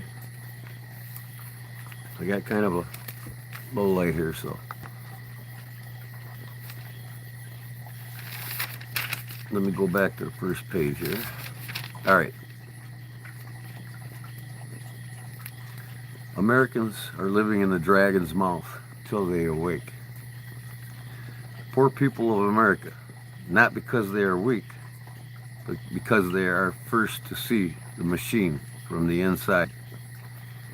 And I'm about to defend the working class of America like no other ever did. This guy hit me hard when I listened to him the other night. And by the time I finish, you'll see them with different eyes. Okay? For over a century, the American people have been fighting back. They have, through civil disobedience, whistleblowers, grassroots movements, union strikes, and the relentless invocation of their Constitution. The real battle wasn't red versus blue. It was corporation versus Constitution. Think about that. Every time the people gained ground, the system adapted. You have to understand something very important, people. When a system becomes parasitic, it doesn't destroy its enemies first. It destroys the host. And America has been the host. America was also the test club. They were first to be flooded with addictive pharmaceuticals. Really. First to be buried in weaponized debt. First to be psychologically fractured by engineered identity wars. First to be entertained into sedation. First to be punished. Because if Americans woke up fully, it would be game over for the machine. That's why the system doesn't fear a foreign enemy. It fears the awakening of its people. That's right. The American people are a hero, but no one told them they were living in the dragon's mouth. And what you're witnessing in the collapse of trust, the social chaos, the inability to distinguish truth from manipulation, isn't because the people have failed. It's because the people have been systematically broken and then blamed for it. Sounds familiar, right? They're not the tyrants. They're the first line of resistance that's being crushed preemptively so the rest of the world won't get any ideas. So what now? Do we abandon them? Do we mock them? Or do we finally recognize that behind the operate crisis, the obesity, the division, the rage, is a population in mourning. Mourning the death of its sovereignty, its family structures, and its purpose. You know, the purpose. One nation under God, right? The question isn't whether Americans deserve to be free. The question is whether they'll remember that they were born to be. How does that hit home, guys? We see it all around us. You know, we're living in the dragon's mouth.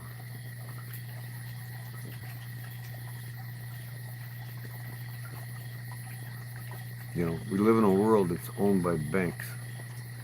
And all they care is to drain the wealth from you and I. I'm not talking about politics and politicians. They're just all the puppets of the banking cartel.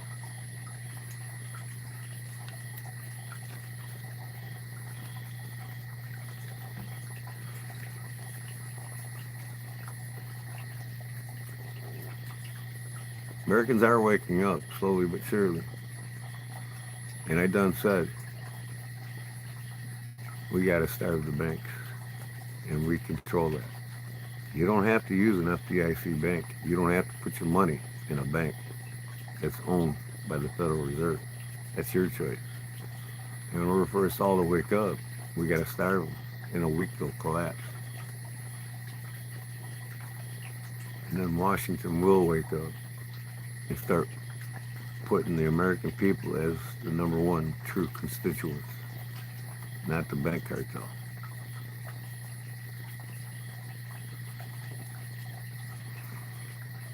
See what I'm saying?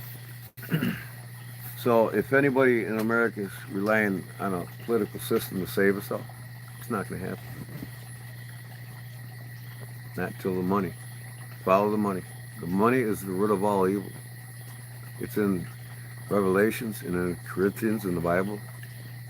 You know, the Bible basically laid it all out, and it's all coming true.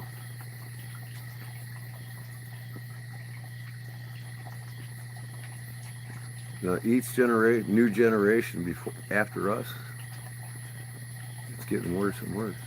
Could you imagine, Jim, what your great grandchildren are going to pay for a house, for a car?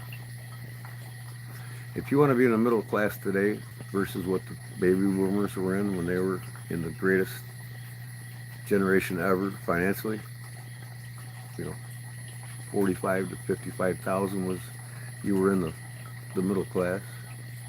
I'm not in the middle class. Us Generation X are no longer in the middle class. 85% of Americans are no longer in the middle class, unless you make $175,000 a year. So you adjust for inflation caused by the monetary inflation of the government borrowing money from the bank cartel.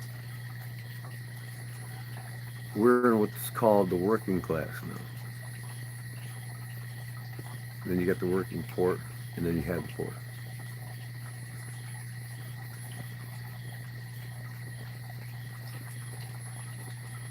It's funny on how all these trolls come in your live stream when you're talking against their agendas, ain't it?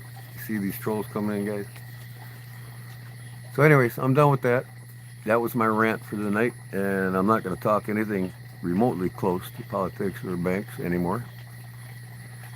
Just take what I say with a grain of salt. I was poor. I'm grateful for what I have. We was poor. I'm grateful for what I have. Exactly. And I like knives, Jim. That's what it's all about. This whole channel is about knives.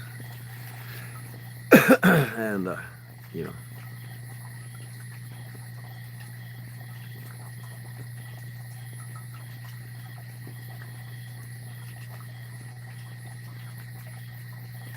I'm thinking of what I want to say. I mean, I'm really, you know, I served in a war, 2 wars in fact. I was in the Honduras conflict in '85, and then in '89 to '91 I was in the Gulf War. And I'm ashamed. I'm ashamed of what my government's become. I'm ashamed of how they dumbed down our society and destroyed our culture. And, I'm just ashamed. I didn't think I'd live to see this, you know what I mean?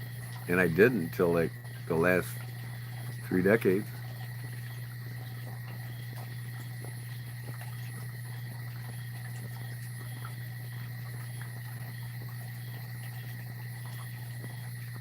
Well, I'm sorry to hear that, Grace.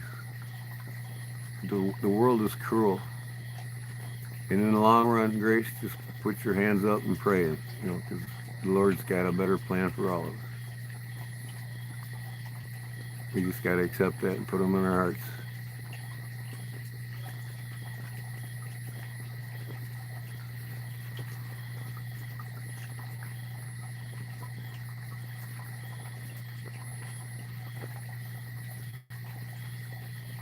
I told people, if I had known now, back then when I first enrolled in the military, I'd have never enrolled. If I'd known now, then what I know now.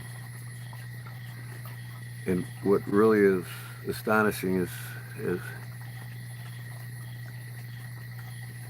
is these poor children are put in harm's way in the battlefield and fighting foreign enemies, not enemies to us, enemies to our government, to the banks, to their agendas. One's enough.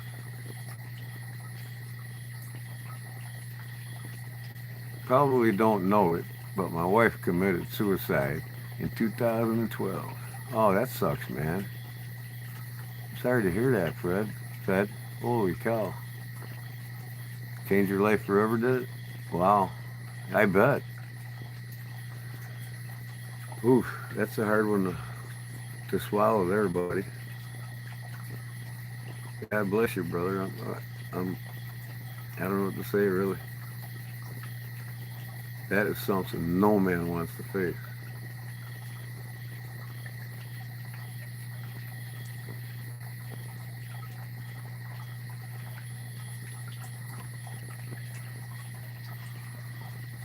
Wow.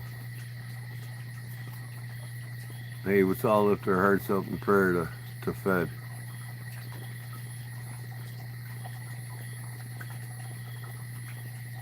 Is it Ed? That's your name, Fed? Ed Harrison? Yeah, let's lift our hearts up to Ed and and put a prayer in for him that we can assure the Lord has a better plan for Ed Harrison.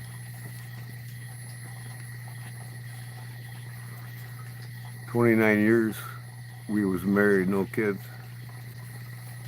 Yeah, that's a long time, Ed. That's a long time, buddy. You know,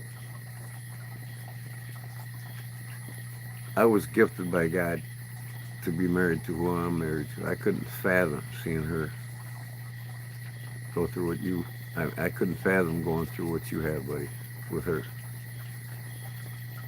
Because now it's not about sex. It's not about having children, because neither of us could have children. You know what I mean? We just weren't gifted with that ability. But I got wonderful, wonderful nieces and nephews.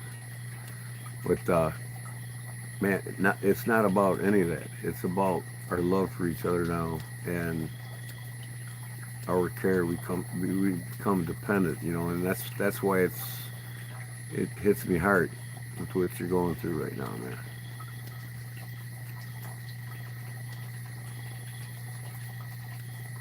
So how do you cope with it, Ed? Is the knife community lift you up? Because I think Derek Foriel was like in the same situation. Not your situation, not even remotely similar, but he said if it wasn't for the knife community, he would have ended it a long time ago.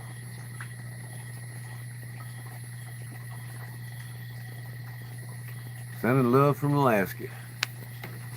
Oh yeah, what do you use as a knife in Alaska? Al Panda. What's your favorite knife in Alaska, Al Panda?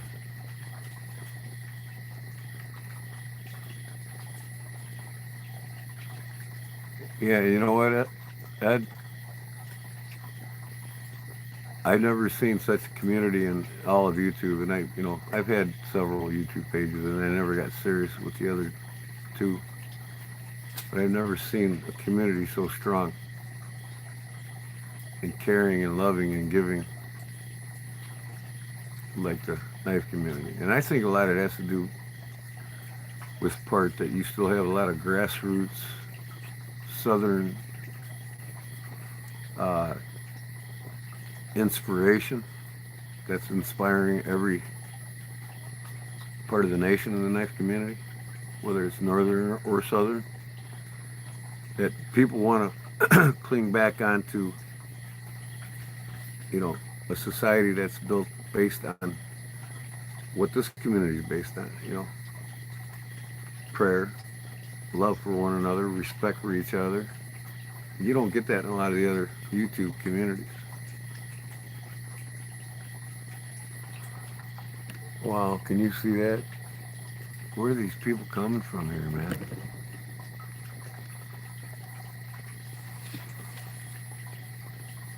I hadn't found the knife community. Yep. I hear you, brother. We're here for you anytime, especially Big Jim and the rest of the gang. We're all here for you, not just Big Jim.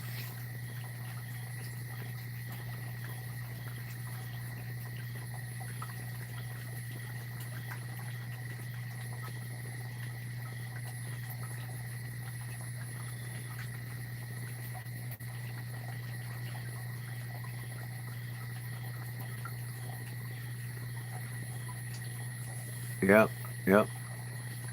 God loves you. See that? There's evil in the world.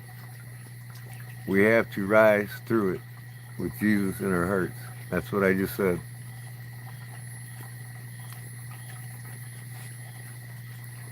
Ooh, we got these religious trolls coming in now. They must be listening to me. I think when you mention God, they all come flaunting. And I'll be the first to tell you, I am a staunch Roman Catholic. I was born and raised a Roman Catholic. But I also see the hypocrisy of the Catholicism. And I switched over one time, became a born again Christian. Speaking tongues, had my hands up, feeling and loving the Lord every sermon that I went to. But my grassroots is Roman Catholic Catholicism, and I'll because of my grandfather, my great grandfather, I'll always stay there. I'm a Knight of Columbus. We put on major events in local communities, within the local cities in the county, to benefit, you know, uh, mentally challenged children and battered women, and we give scholarships to lower income families, you know, for the whole 4 years of their college career or college enrollment. So I do lots of things for people that can't afford to do it for themselves, and that's part of being a Knight of Columbus. And that said, I will be the first to tell you, dear Lord, save me from your if you understand what I said. Nothing derogatory towards Christianity at all.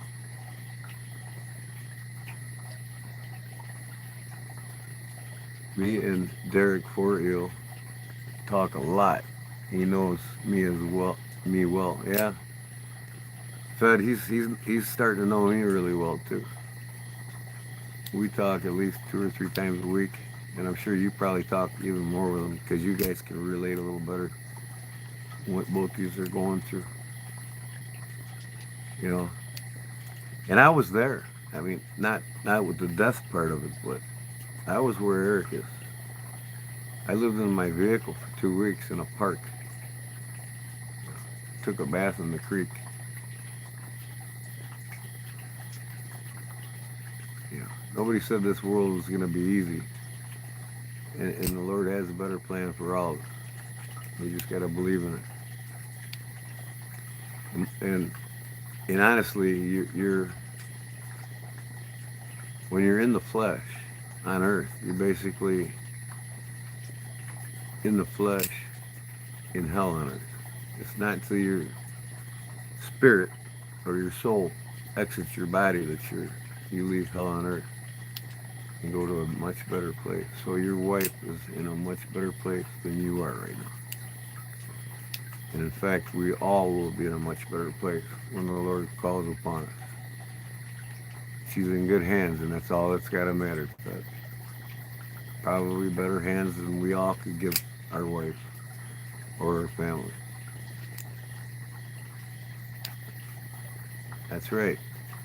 Pray all the time, brother. There's no other book in the world that saved more lives than the Holy Bible. You're talking to Derek now, Cliff? Tell that goofball I said hi. His package is going out on the 1st. What's that? 2 days?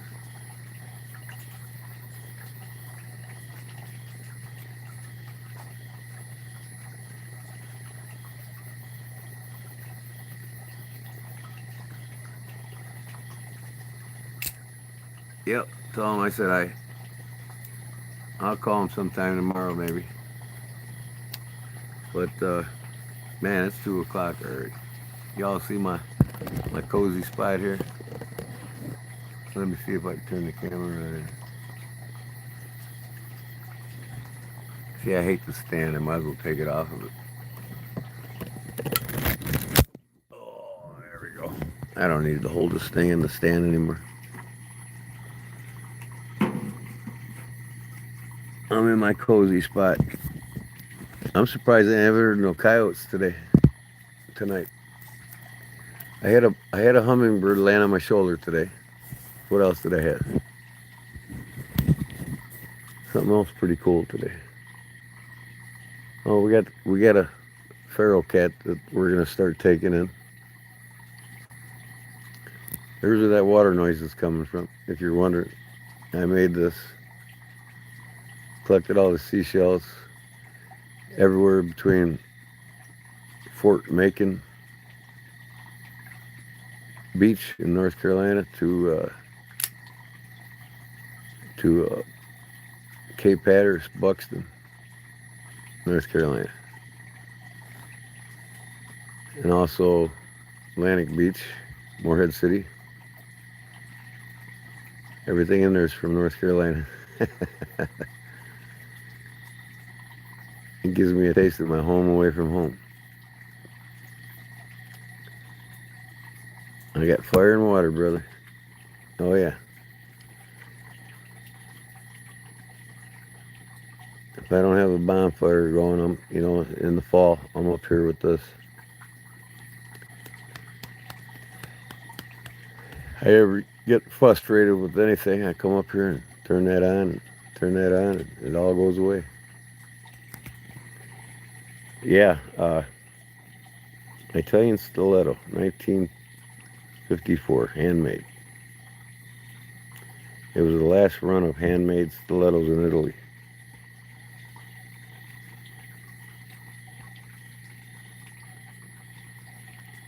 Closes manually. It doesn't have a twist lock bolster. Hey Mark, what's up? How you doing, brother? Hey G-Man, says Big Jim Barlow. What up, brother? You down there in Wiggins yet? That's not for a couple more weeks, is it? You're not Wiggins, I mean Knife Doctor Town.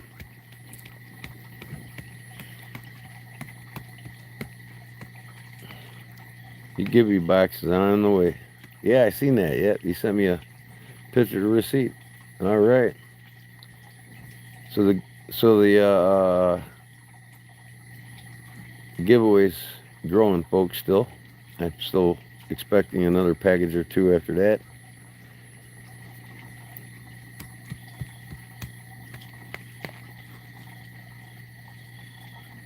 Jim Durwood says hi. Jim, Big Jim. Durwood says hi. Are you in the USA? I hope I am. Guys, I'm going to go down like a fat kid on a seesaw. Oh man, that's pretty fast. All right, Charlie, man. Thanks, brother. What's today? I might, at the end of Sunday, after I spent the weekend with my wife, I might be live again. It might be a bonfire.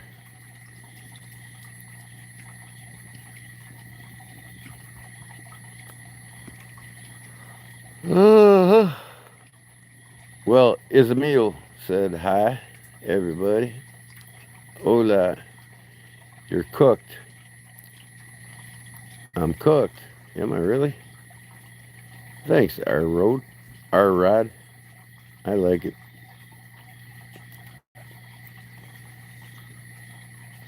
I like that too. See that right there? Case double X. That's a rare bird. That's when Case made knives good. People can just be nice if you are going to get the hammer. That's right, Ed. Soviet explain. Soviet explain? Okay.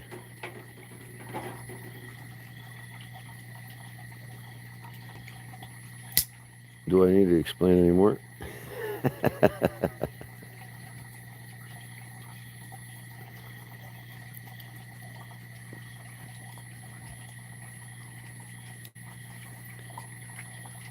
Was there Soviet in here?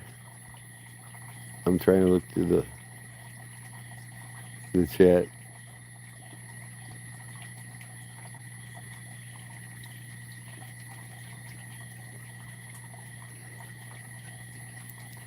I don't know. Your Soviet buddy 145 was hidden by Barlow Brigade. Oh yeah, where's that at? Let me see here. I want to see that message. A creator in the us named Citra. Oh, I mean, in proper English grammar would be U.S. I'd imagine. Built a 10-foot tall robot named Nosy, and here's bulletproof, fireproof, waterproof. Alrighty then. Gotta love him, Jim.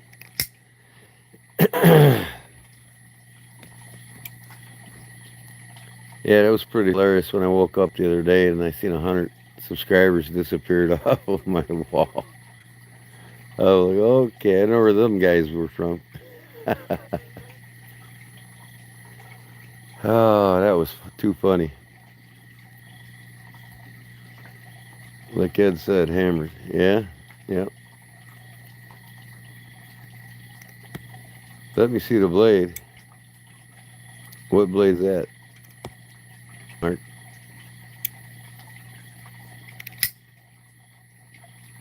Kalishnikov.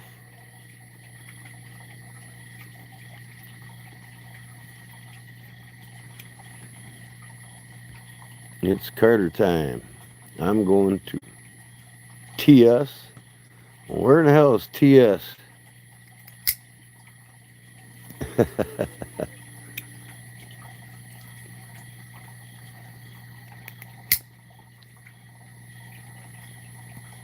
Man, I was in a bar today watching the game, and mostly the guys that wanted to go there to watch the game, they were watching the game. But all their wives are in there on their cell phones. I wonder how these women would survive if you took their cell phones away from them. I know the men could survive a lot better, unless they're the last generation. Let me see the blade. I'm going to is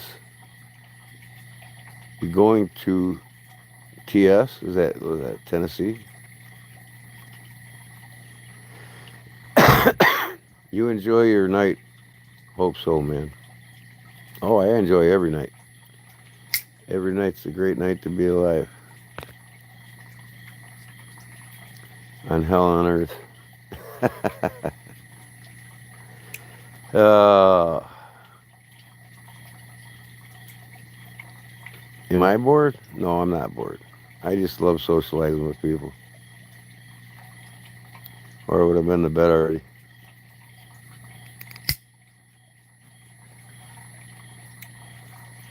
And I'm not going to be much longer. I think I'll take this live stream to 3 hours and that'll be it. It's at 2:26:54 right now. Thanks, Mark. I enjoy it.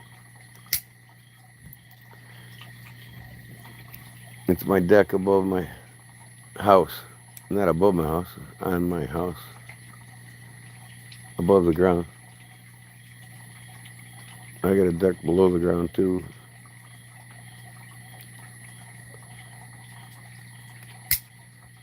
I'm waiting for the coyotes to start yapping. Oh, one of these days they will. I was up here the other night and the great horned owl was woo, woo, woo, woo, woo, woo.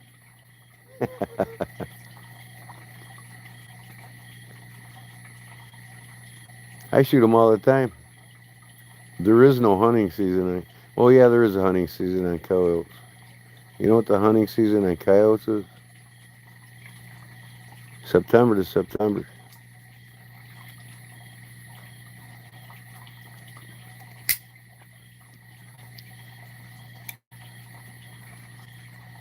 Well, I don't generally blast coyotes unless they become a problem. I don't take nature's own unless they become a problem. I'm a conservationist first.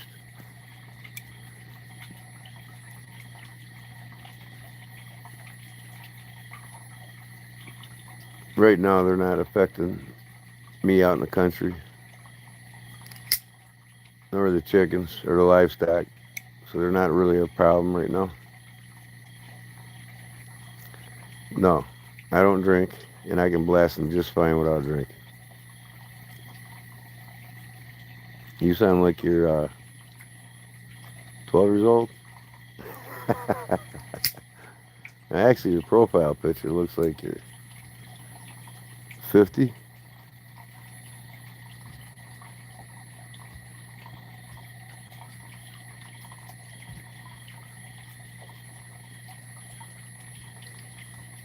You're 23. Yeah, you're a youngin'.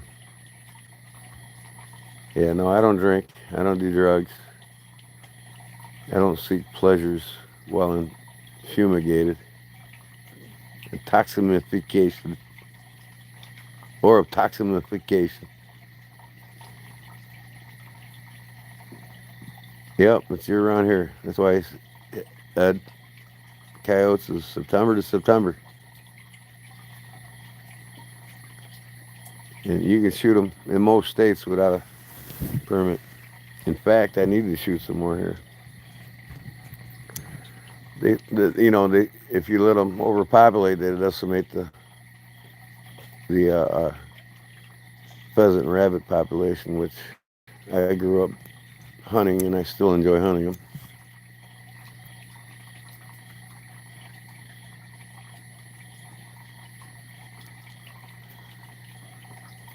Did you ever what?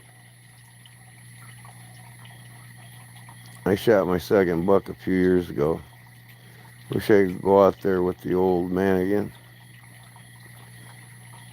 Well, my father never taught me how to hunt or fish. I did it all on my own. So you're very fortunate for the time you did have with your father. So I wasn't able to be fortunate enough to do that. So you was gifted. Just look at it that way.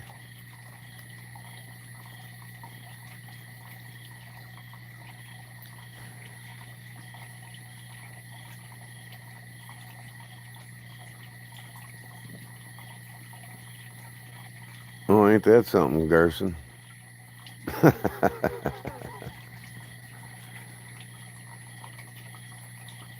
Hey, you don't have to be stuck between a log down in a holler somewhere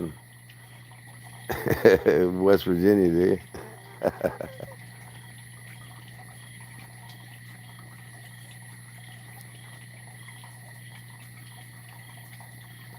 Now, who in the hell? How in the hell am I supposed to know Rogan's podcast?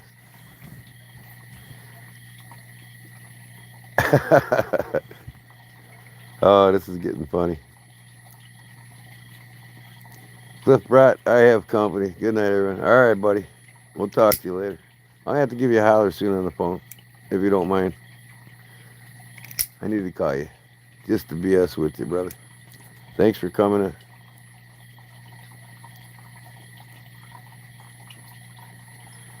No, I can't say I've ever shot any of my pets on accident. Anybody that shoots their pets on accident don't own a gun, don't deserve to own a weapon. They need to own a beer bottle and stay the hell away from weapons.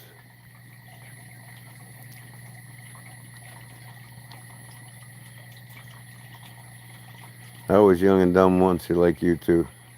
Then as I got older, I got wiser. I learned by my mistakes, and you're going to learn by your own too, that's for sure.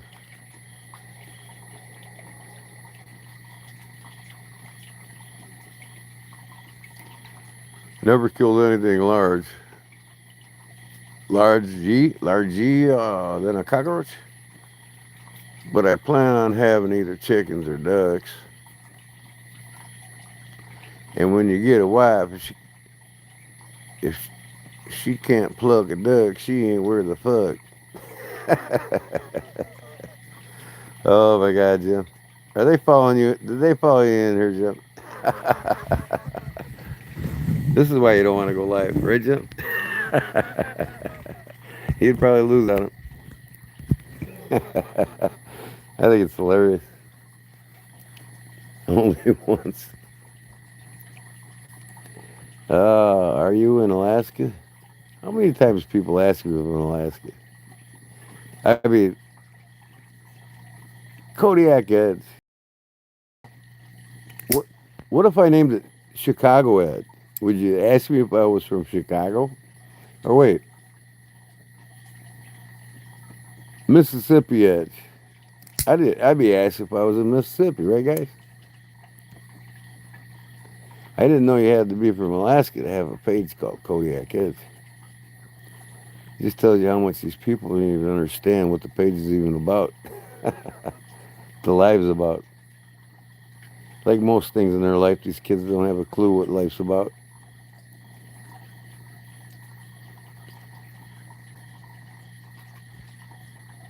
Something you never grew up to, Pawpaw. Like having parental guidance. That's typical too of your age. And kids your age don't learn how to grow up to be kids.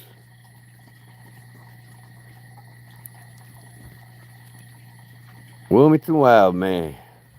Hell yeah. uh, I remember when Jim first met me. He's a good dude. He got a mouth like a truck driver. Old salty dog.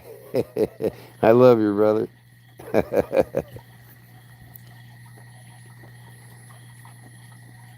uh, Magic. Home.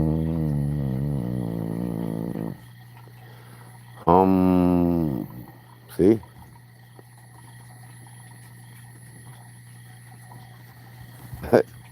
Johnny Depp says, wow, that's a knife.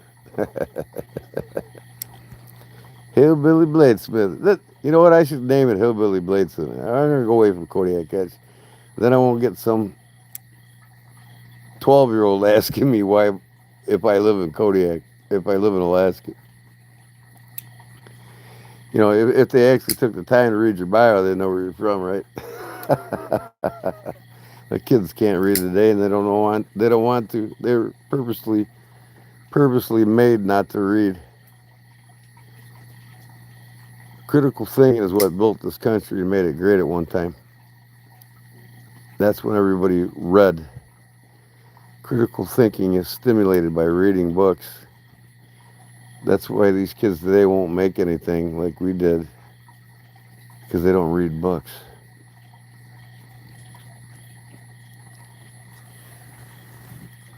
Ancient Chinese secret, enchanted propane tank. Oh yeah, is that what it is? You're pretty smart, man. I thought my magic was doing good. Man, you're busting me. You busting me balls, mate. No, I don't need no reefer. Them Cheech and Chongs in the southern part of the country, they need the reefer, not me.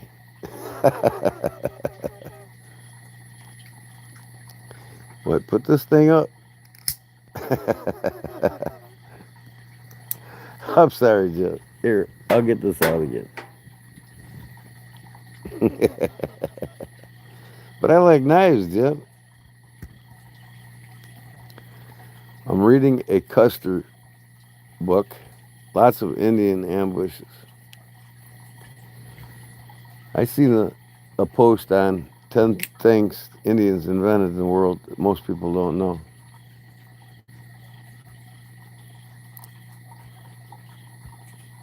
It's pretty fascinating. They've invented things in this world that a lot of Americans claim to invent that were invented 1,000 years before they even came. It's pretty fascinating. Better? Oh, it's a better knife, that's for sure. And it's handmade.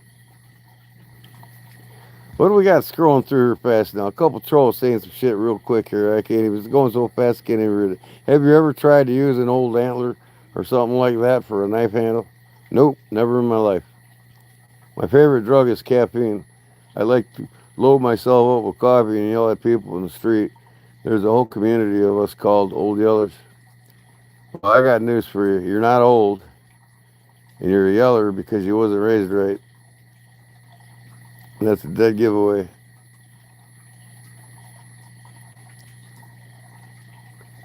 And go check out my profile there, NPZ, and you'll find out if I used antler or not. And they come back to me and report to me. Bethel Lassie, get ready. You to go moose hunting soon. I'll tell you what, that's some of the finest eating in the world right there. I have eaten every big game in America. And moose and elk is my favorite by far. It's leaner than chicken. It's loaded with 5 times more protein than a black Angus cow.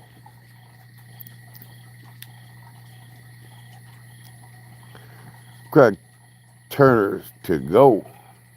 Yup, yup, yup. Uh-huh. Yes, sir. Rebob. Yes, sir, Rebob. Man, didn't your father yell at you for being up late and not under the covers in your bed, hiding from him on a notebook? No name? I'm doing peachy. Now where are you from? No name. I was raised to yell at people in the street. You wasn't raised at all then.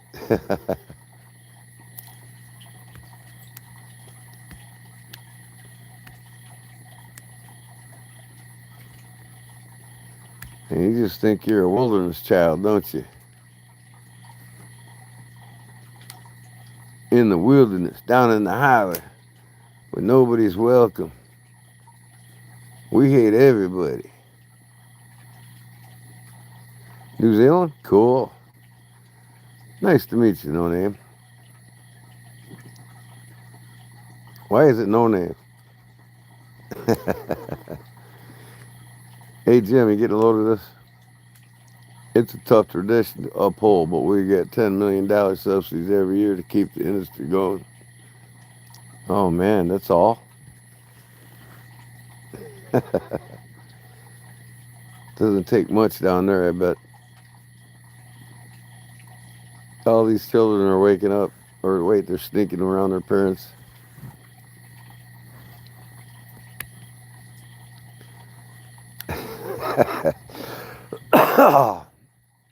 I think it's just me and you, amigo. I think Barbara's still lurking. She's probably getting a laugh out of all this. Miss Thabble is channel. Hi. Wow.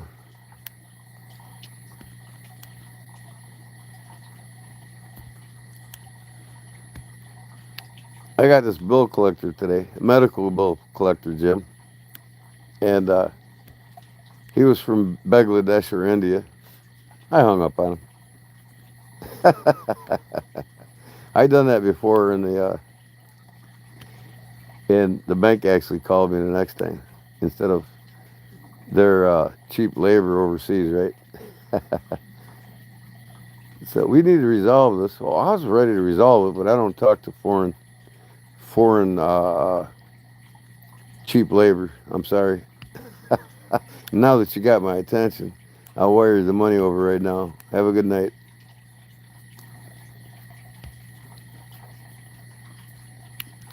So what are you doing? Well, read what my channel's about and you might get a clue. You can't spell or your phone can't. And usually the reason why most children your age can't spell is because they didn't never learn how to spell correctly. Sure in hell can't write a check. It was planned. You was planned to be dumbed down, my man. You're in the worst generation ever, and that's just the way it's going to be. Until you wake up broke in the streets and wonder what the hell happened.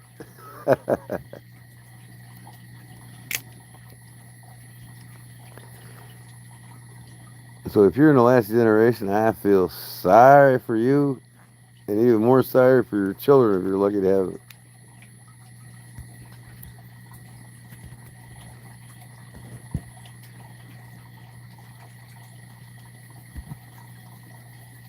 Luffy. Racism. Oh, okay. Man, I'm telling you what. That must be a racist.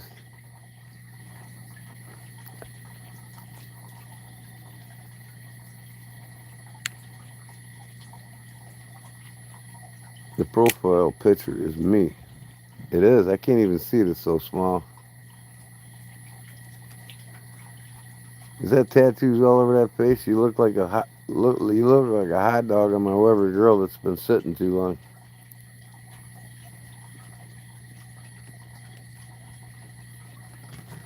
I can't make out the picture because my old eyes can't see that small.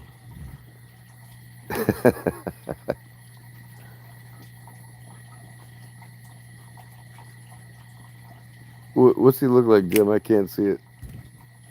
I wish I could zoom in on the pages, the profile pictures.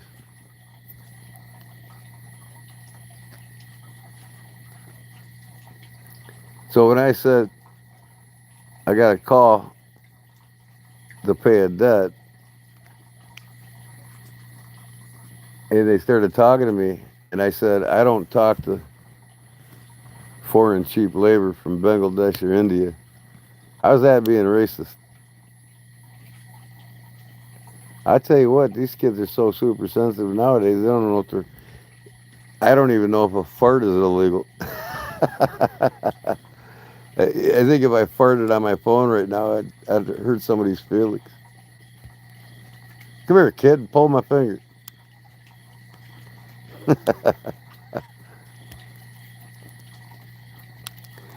Oh, that's funny.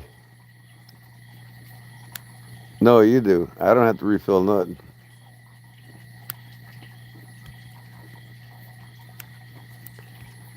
I'm getting entertained by trolls. I love it. I absolutely love it. These young kids are showing their true intellectual persona.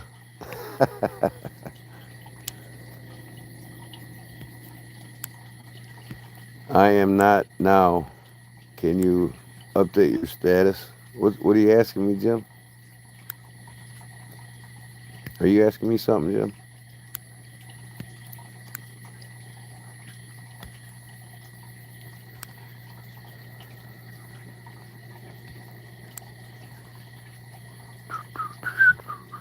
Oh, just messing. Oh, I got you. What's tomorrow's video? What's today's video gonna be about when you wake up, Jim?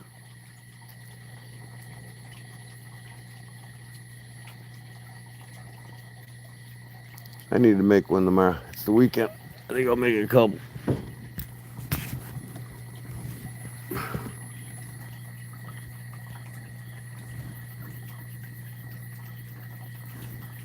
Man, 13 hours without a cigarette, Jim. We chat. Oh, okay. Canoe crew. The canoe crew. Yeah. Let's do the canoe crew tomorrow. I'll join along with you. Who else is doing it? HT?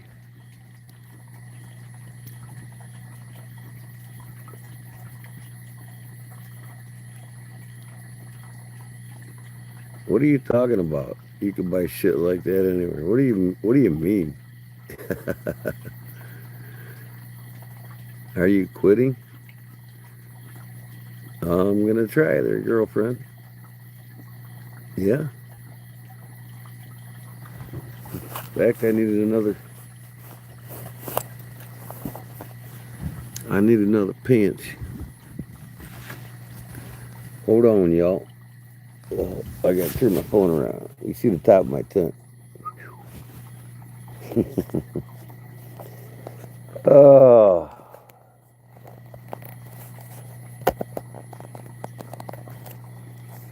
Grandpa Papa John, stone without a bed, ran to the police station. When he got there, he began to swear. Time to start the investigation. Oh, little Johnny, take me home right along. Who the hell's calling me now? No, I'm not. I'm having fun with trolls. I'm having fun with trolls. I'm not having a political rant. That's over with.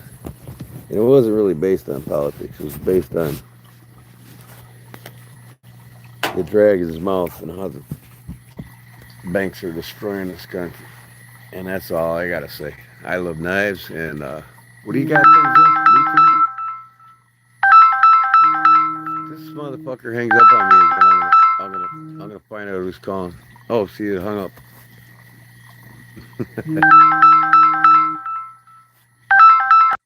All right, I gotta block the number.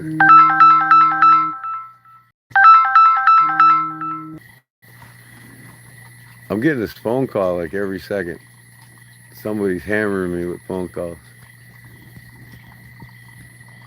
Wow, I gotta go on my log here and block these idiots. Hold on a second, be right back. Okay, anyways. Okay, anyways.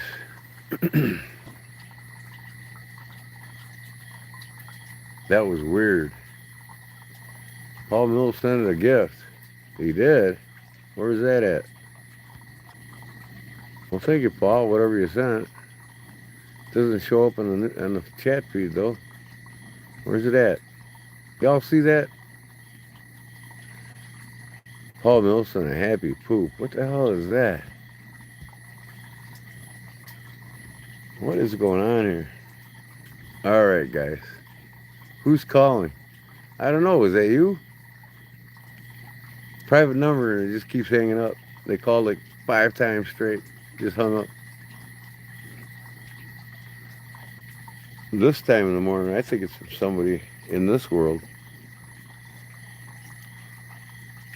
So yeah, I just wanted to go live tonight just to share my fire with you all. And my R&R spot, and just touch bases with you. Got some more packages coming in, so uh, I can't wait. It's gonna be fun. I will tell you that I probably won't be live. If I do, it'll be early Sunday or something like that, and I might not even be live at all because of my wife. I told her I'd dedicate the weekends to her, but I gotta spend. I'm gonna spend most of probably Monday morning,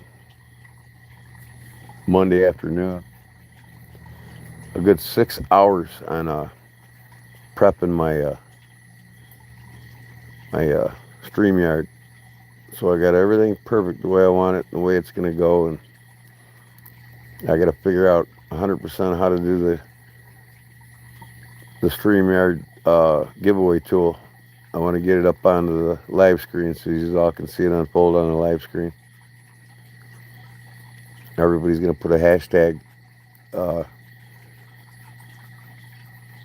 name or whatever I put up for each drawing, so it'll go pretty quick.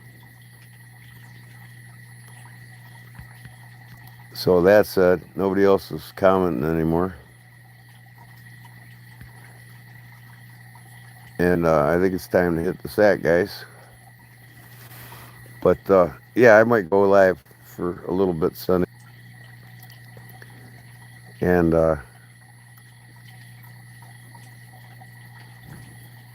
that'll be about it. So that said, I'm gonna get off of here because I don't need to put my tongue in my mouth like I did the last time I was live, and or my tongue in my throat. I'm sorry. And y'all, I hope you all have a wonderful weekend,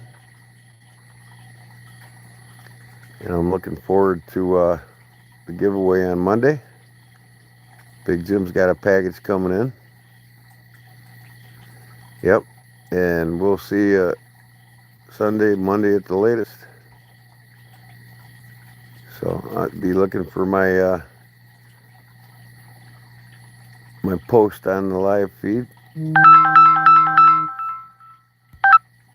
and we'll go from there. So,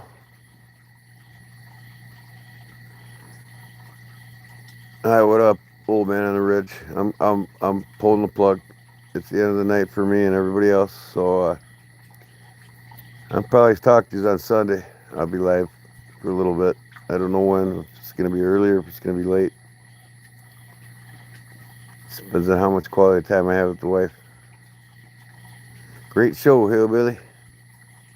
Old man on the ridge. Yep. Yep. I'm quitting smoking and I'm getting back into the working out again. And this old man's gonna get buffed up again one more time before he goes. So thanks everybody, and good night, Barbara. Good night, Big Jim, and good night, Paul and Cliff, if you're still lurking, and Barbara's done. And okay, you go back to sleep then. Sleep well, my friend, and I'll see you all in the next one. All right, peace.